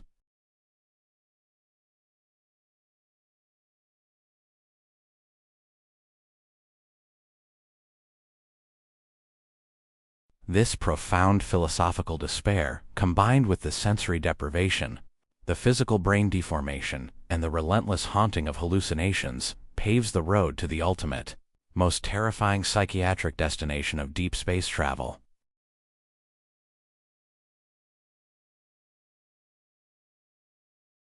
It is the absolute collapse of objective reality, known in psychiatric theory as the solipsism syndrome.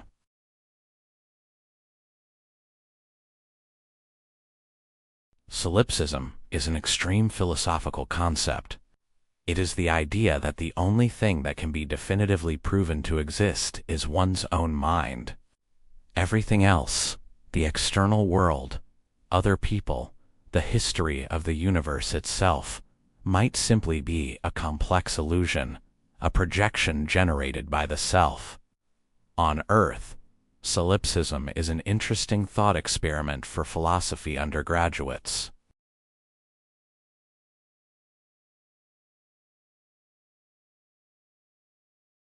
In the crushing isolation of deep space, solipsism ceases to be a philosophy. It becomes a deeply pathological, highly infectious psychiatric condition.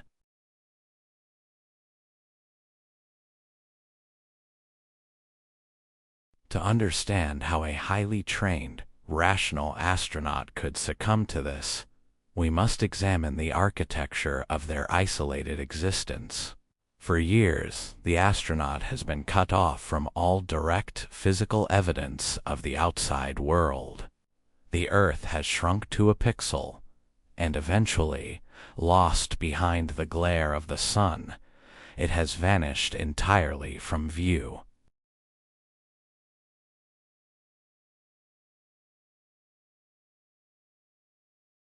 Their only connection to humanity is a digital data stream, arriving with a 40-minute delay. They receive emails, text messages, and highly compressed video files. But these are merely pixels on a screen. They are not physical realities. The astronaut cannot touch them. They cannot smell them. They cannot engage with them in a synchronous rhythm.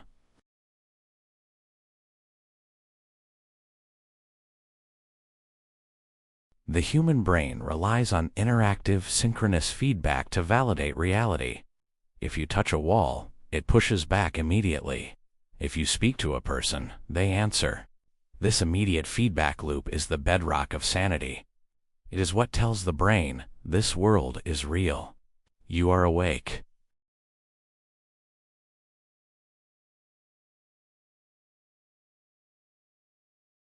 But in deep space, that feedback loop with the mother world is severed. The 40-minute delay makes the Earth feel artificial. Over the agonizing months, a dark, insidious seed of doubt begins to take root in the astronaut's mind. The mind, already hallucinating voices in the fans, already drowning in the cosmic insignificance of the negative overview effect, begins to construct a terrifying new logic to explain its profound isolation.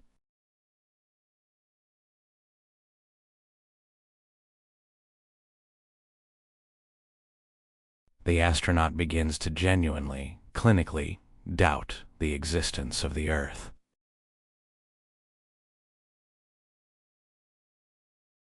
It starts as a creeping feeling of unreality, a sense of dissociation.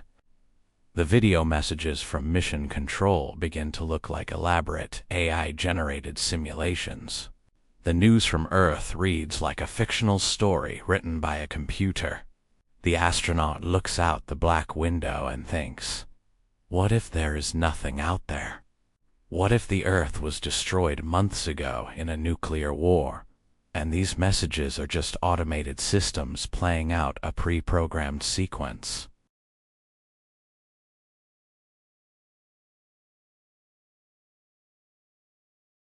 As the solipsism syndrome deepens, this delusion crystallizes into a terrifying, unshakable certainty.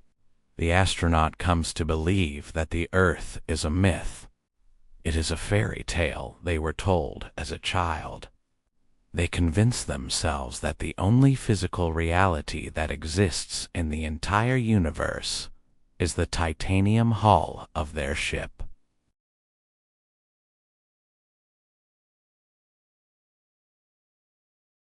The spacecraft becomes the entire cosmos.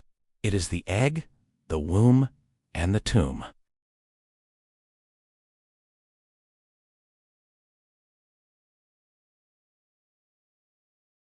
This is a state of absolute, irrevocable detachment.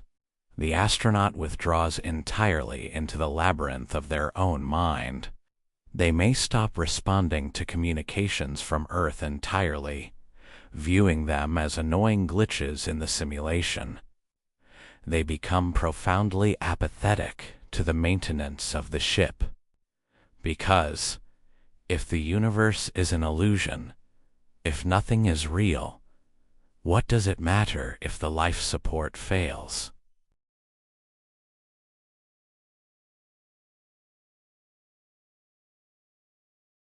But the true horror of the solipsism syndrome extends even to the crewmates.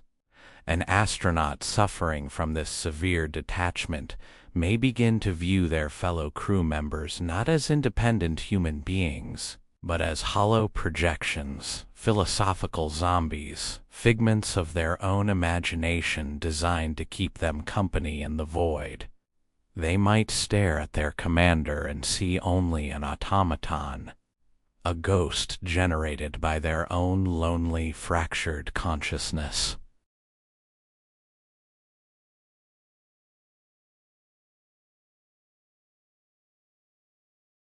If you truly believe your crewmates are not real, the moral and ethical barriers that prevent violence, sabotage, or murder instantly evaporate.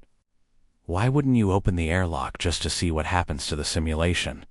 Why wouldn't you simply turn off the oxygen to finally wake up from the dream?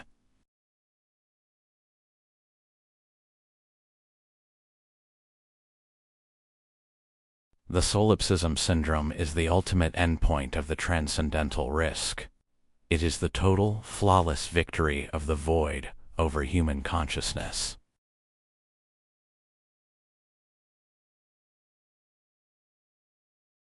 We are sending humans into an environment that actively, aggressively dismantles the epistemological foundations of sanity.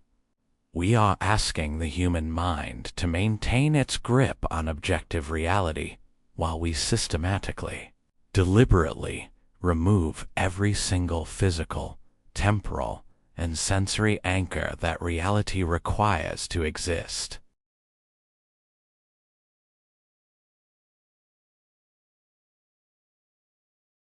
We focus our fears on the catastrophic failure of the machinery. We worry about O-rings freezing, fusion drives failing, or life support computers crashing. We run endless, paranoid simulations of mechanical disasters.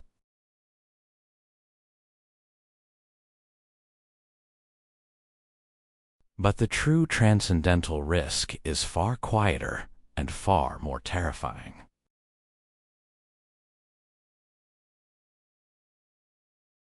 The real danger is that the machinery works perfectly. The engines burn true. The navigation computers are flawless. The ship silently crosses the millions of miles of dark, irradiated ocean, arriving at the rusted orbit of Mars exactly on schedule.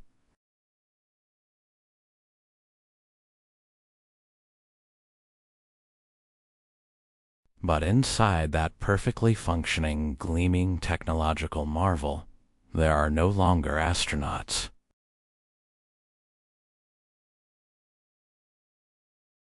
There are only ghosts.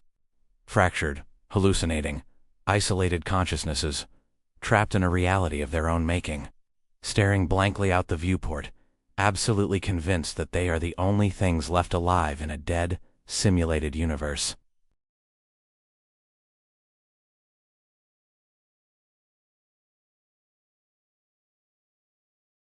This is the transcendental risk. The risk that in our desperate, romantic attempt to conquer the deep cosmos, we will not find a new frontier for humanity. We will only find the absolute, crushing limits of our own minds.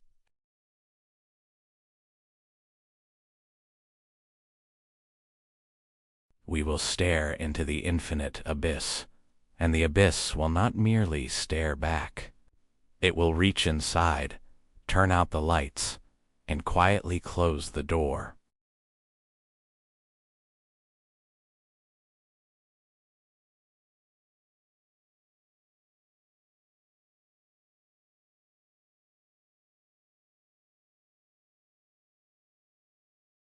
Chapter 5: The Adaptation of Consciousness.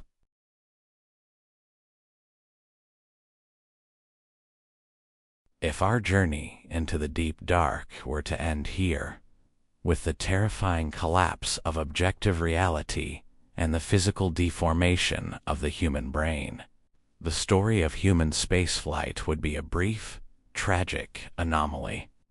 Up to this point, it was ruthlessly treated the deep space environment as an absolute, insurmountable predator.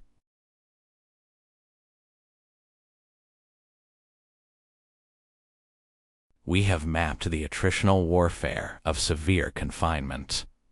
We have quantified the violent severing of the temporal umbilical cord caused by the speed of light.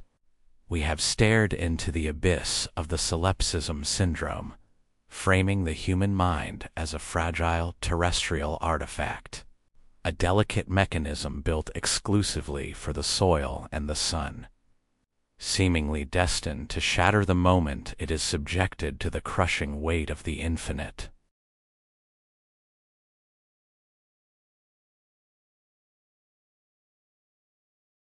If we stop our analysis here, the conclusion is suffocatingly bleak.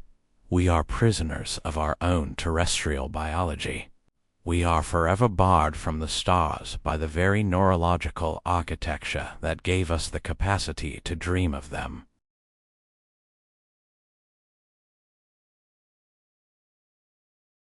But to view the cosmic void merely as a graveyard for human sanity is to willfully ignore the defining characteristic of our species.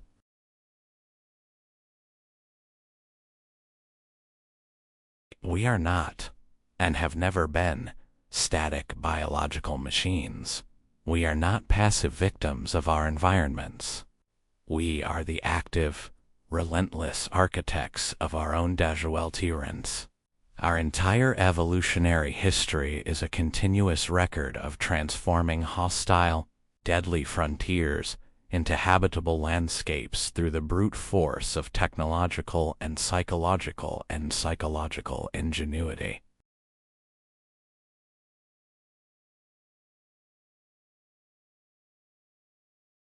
When the ice ages descended, we mastered fire. When the oceans blocked our path, we built ships and learned to navigate by the very stars we are now trying to reach. We do not merely adapt to the world. We force the world, no matter how hostile, to adapt to us.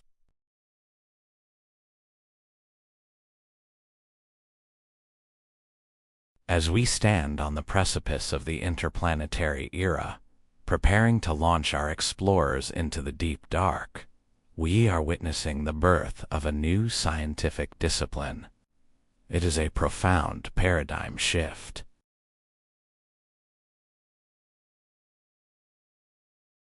It is no longer enough to engineer rockets that can survive the fury of launch. It is no longer enough to build titanium hulls that withstand the freezing vacuum. We must now turn our engineering prowess inward. We must engineer the sanity of the people inside the machine.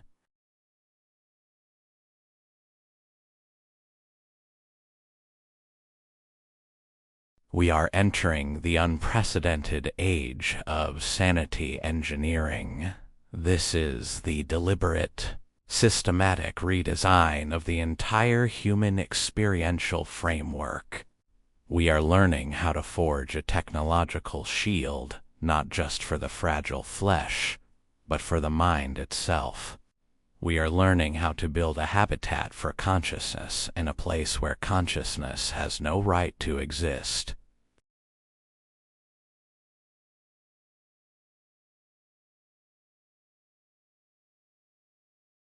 The first and absolutely most critical pillar of this psychological adaptation is the physical restoration of our biological anchor.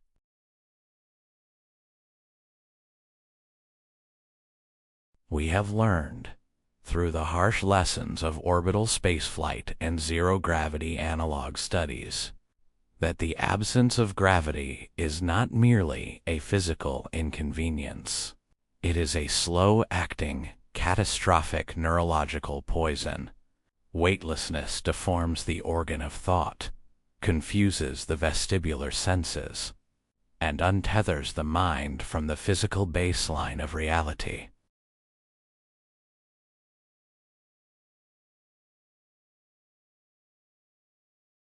To save the mind, we cannot simply train it to endure free fall. We must mathematically, mechanically simulate the Earth.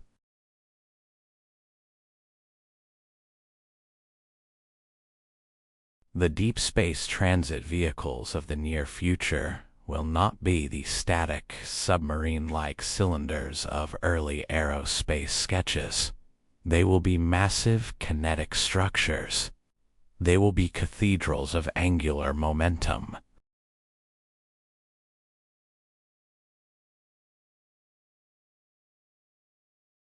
Through the implementation of massive rotating modules, centrifuges operating on an interplanetary scale, we can harness the elegant physics of centrifugal force to create a permanent surrogate for terrestrial gravity.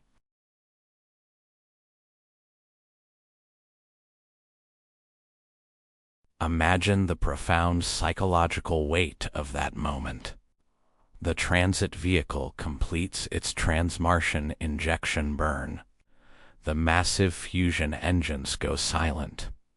The crushing G-force of acceleration vanishes, and weightlessness begins to set in.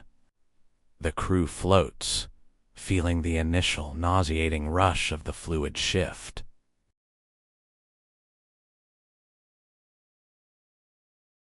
But only for a moment. Slowly, methodically, with a reverberating groan of stressed metal, the massive habitat sections of the ship begin to rotate around a central axis, slowly at first, then gathering speed. As the revolutions per minute precisely increase, the crew begins to feel a strange, ghost-like pressure returning to the soles of their feet. The blood, which had begun to pool dangerously in their skulls, is forcefully pulled back down into their legs.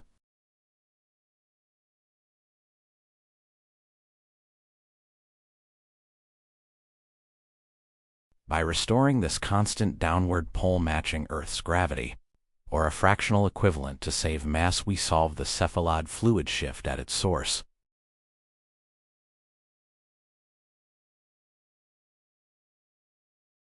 The intracranial pressure violently drops. We permit the distended ventricles of the brain to return to their terrestrial dimensions. Almost immediately, The crippling space fog that clouds the intellect and fragments memory begins to lift. The astronaut's mind sharpens. The weapon is restored.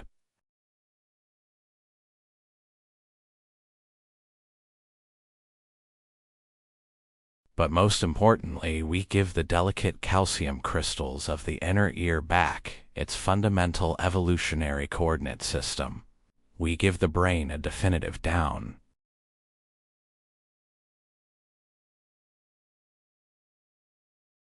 And in doing so, we provide the physiological foundation upon which a stable reality can be rebuilt. When an astronaut can stand upright and watch a heavy wrench fall predictably to the floor, they are no longer adrift in a surreal nightmare of perpetual free fall.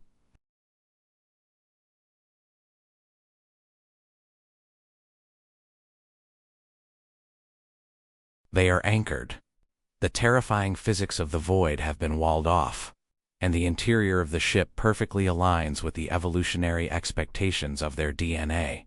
Artificial gravity is not a luxury. It is the absolute bedrock of interplanetary sanity.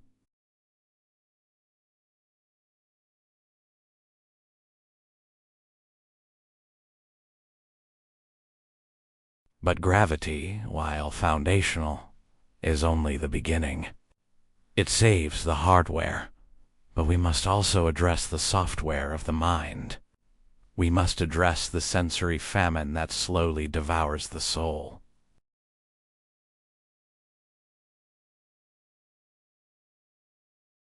If the physical reality of the ship is a sensory-depriving prison, we must use our mastery of digital technology to turn it into a limitless sanctuary.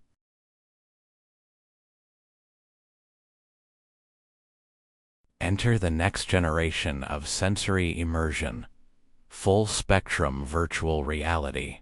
We must move far beyond the primitive headsets of the early 21st century. For deep space exploration, we are engineering heavily shielded modules designed specifically as digital Edens.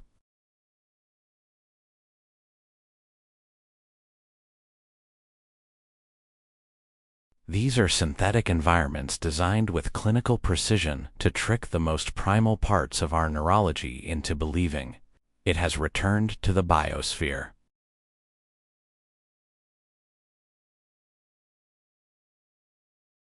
This is achieved through advanced haptic suits simulating the complex resistance of wind, and precise olfactory synthesizers capable of releasing the exact chemical signature of damp soil after a thunderstorm, the resinous tang of crushed pine needles, or the salty breeze of the Pacific Ocean.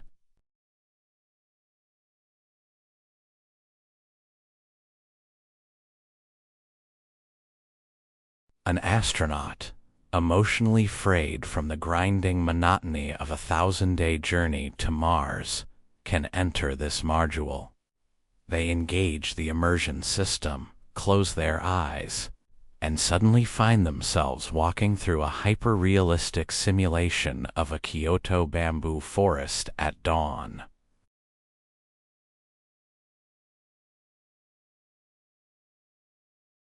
They can feel the simulated warmth of the sun. They can hear the unpredictable rustle of leaves, an acoustic signature entirely free of the ship's mechanical drone. They can sit on a weathered park bench in a rainy London square, watching sophisticated AI-driven strangers walk by.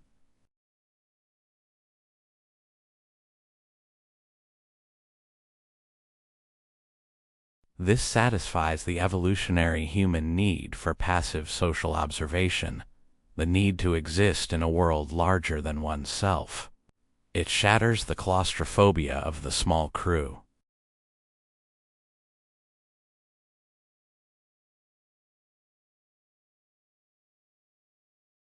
These digital Edens are not frivolous escapism.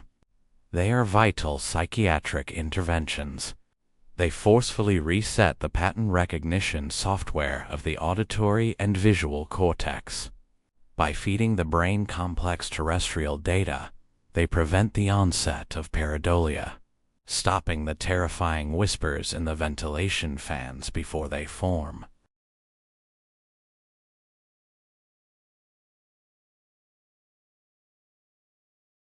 They break the crushing lethargy of extreme monotony. We are building a psychological bridge spanning millions of miles of hard vacuum. We are allowing the human mind to safely hibernate in the familiar illusions of Earth, while the physical body hurtles through the irradiated void.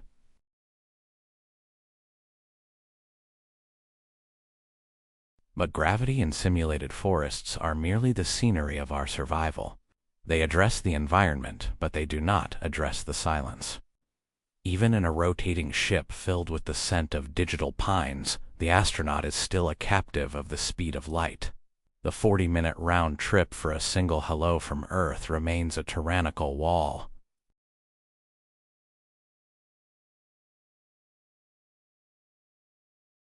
To bridge this agonizing silence, to prevent the catastrophic break-off effect and the slide into solipsism syndrome, the ship itself must cease to be a machine. It must become an intelligence. It must become a presence.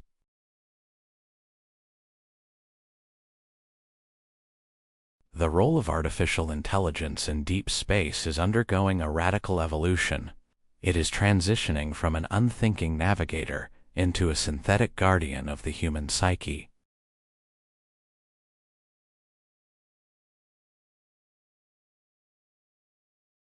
The ship's central AI will function as the primary psychotherapist, social mediator, and constant companion for the crew.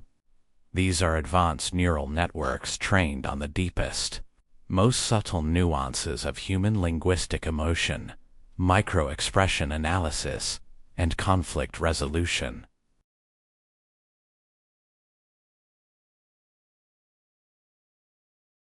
This synthetic companion monitors the people.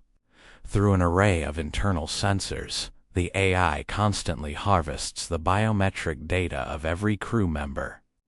It listens to microscopic fluctuations in the pitch of a commander's voice, detecting hidden fatigue or rising cortisol long before the commander is aware.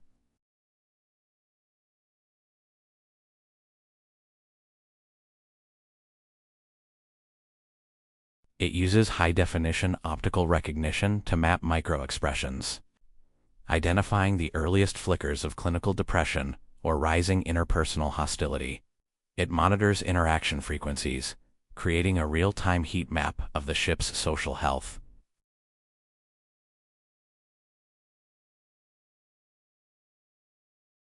The AI acts as an invisible psychological buffer. If it detects rising interpersonal friction, it can subtly intervene. It might alter schedules so paths cross less frequently, or initiate a simulated emergency drill to force cooperation, rebuilding mutual trust through shared danger.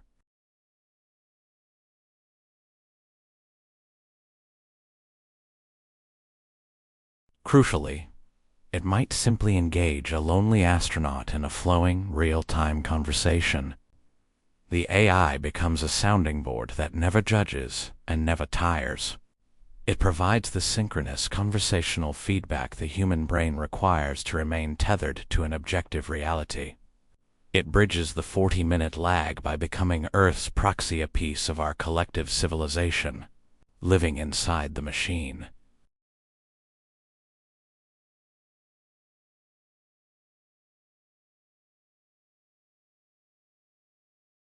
Finally, sanity engineering must step beyond cybernetics and enter the territory of the soul. We must consider the deliberate birth of a new culture.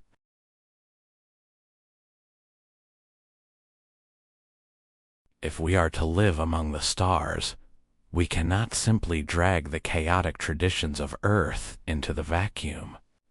We must adapt our culture to the alien rhythms of the cosmos. We must learn to speak the language of the void.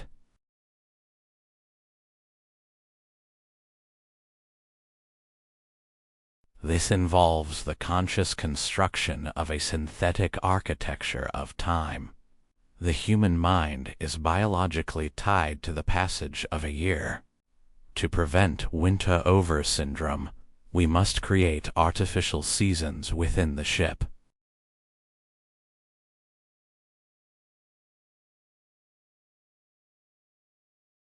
By slowly modulating the color temperature of the ship's LED arrays, shifting from the bright blue-white of a simulated summer into the soft golden ambers of an artificial automand by altering ambient temperatures and scents, we create temporal landmarks. We provide the brain with a sense of progress where time has no physical meaning.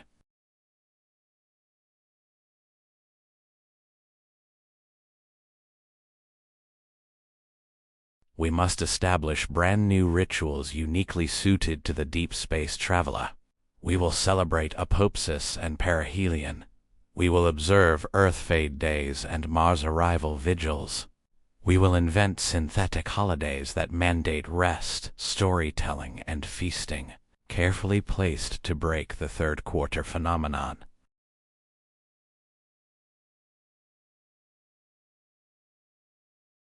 These rituals provide the vital scaffolding that keeps a miniature society intact.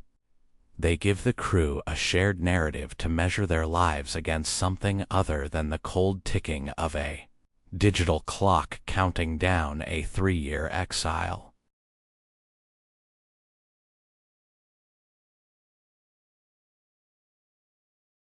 What we are witnessing is the deliberate speciation of the human spirit. We are forcing the emergence of an interplanetary mind that is becoming comfortable in the absolute silence. A mind that has learned to find profound meaning in the void without being consumed by its scale.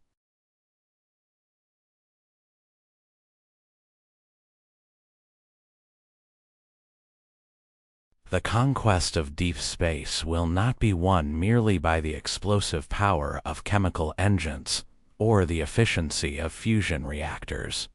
It will be won by the extraordinary adaptability of the human mind.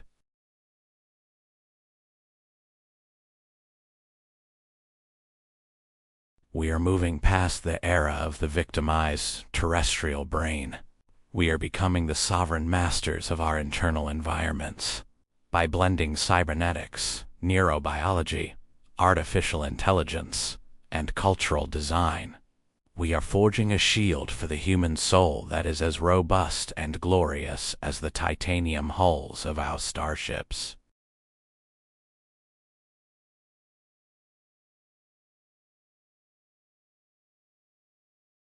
The weight of the emptiness is still out there. The void remains incredibly cold and terrifyingly indifferent to our presence.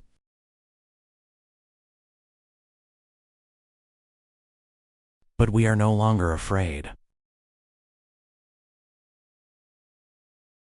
We are no longer merely terrestrial creatures, terrified of the dark, clinging to the dirt of a single world. We are the vanguard of a newly evolved humanity. We have looked directly into the infinite abyss, understood our own fragility, and engineered a defiant way to survive it.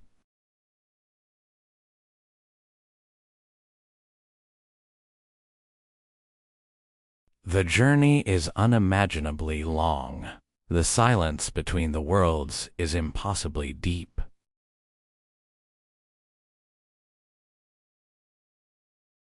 But now we have an anchor. We built it ourselves.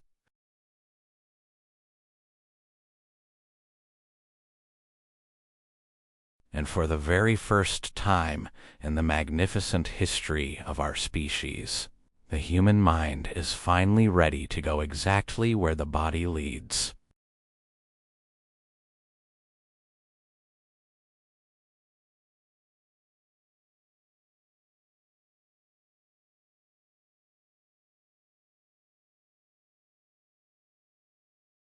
Conclusion: The Mirror of Infinity.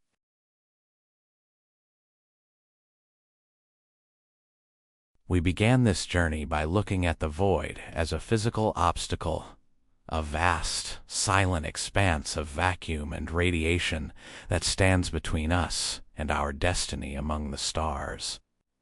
We examined the rockets, the radiation shielding, and the life support systems, believing that the conquest of space was a matter of mastering the external world. But as we have moved through the layers of the human experience, from the swelling of the brain's ventricles to the shattering of the solipsistic mind, we have come to a staggering realization. The emptiness of space is not merely a geographic distance. It is a psychological press of unimaginable power.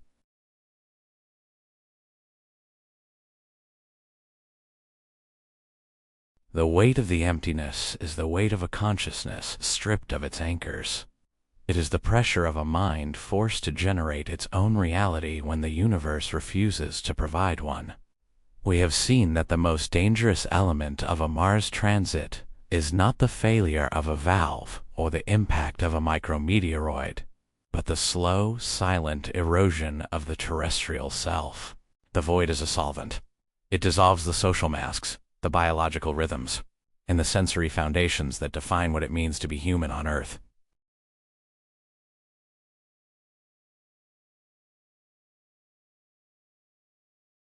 And yet, in this dissolution, we find the true purpose of our cosmic ambition.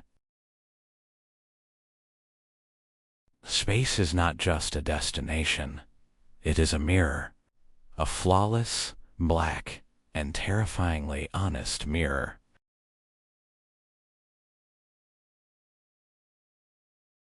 When we push into the deep dark, the universe does not just test our metallurgy or our orbital mathematics. It tests our humanity. It asks us who we are when the sun vanishes, when the voices of our loved ones are silenced by the speed of light, and when the very earth becomes nothing more than a memory of a pale blue pixel.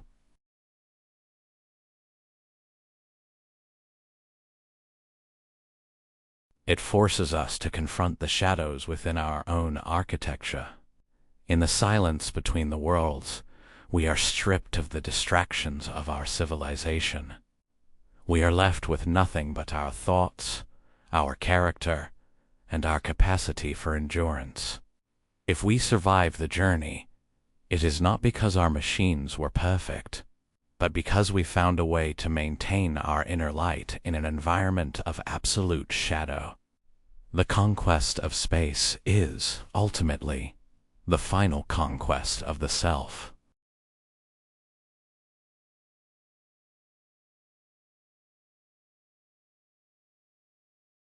We must accept a sobering, evolutionary truth. The price of the stars is the surrender of our current form. For millions of years, we have been the children of the cradle. We have been defined by gravity, by the 24-hour day, and by the comforting presence of a biosphere that breathes with us. But to live among the stars, we cannot remain as we are. We cannot stay the same creatures that looked up from the savannah and wondered at the lights.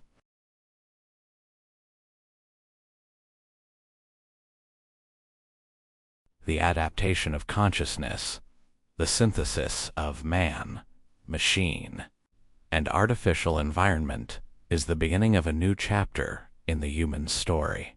We are witnessing the birth of a nomadic cosmic intelligence. To cross the abyss, we must let go of our terrestrial nostalgia. We must learn to find home not in a place, but in the internal architecture of our collective will. We are evolving from planetary inhabitants into cosmic architects, building our own gravity, our own light, and our own purpose.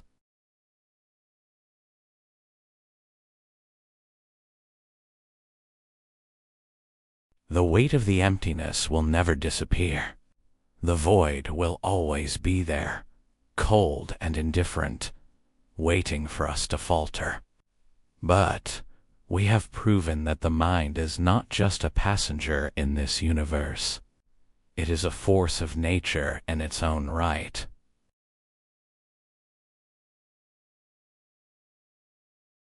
We are the eyes of the cosmos looking back at itself. We are the silence finally learning how to speak.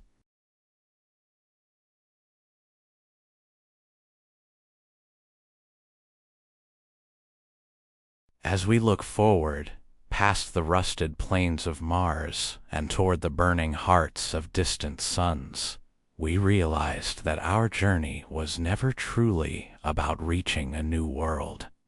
It was about discovering the limits of the one we carry inside us and then pushing past them.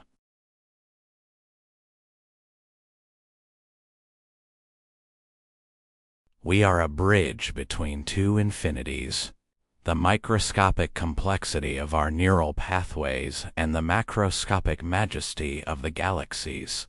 And as we sail into the dark, we do not go as victims of the void, but as its only conscious observers.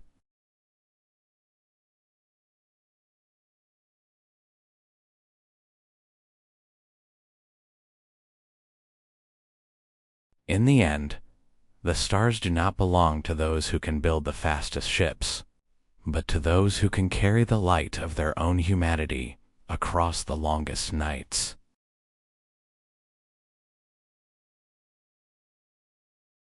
The earth is our origin, but the emptiness is our forge.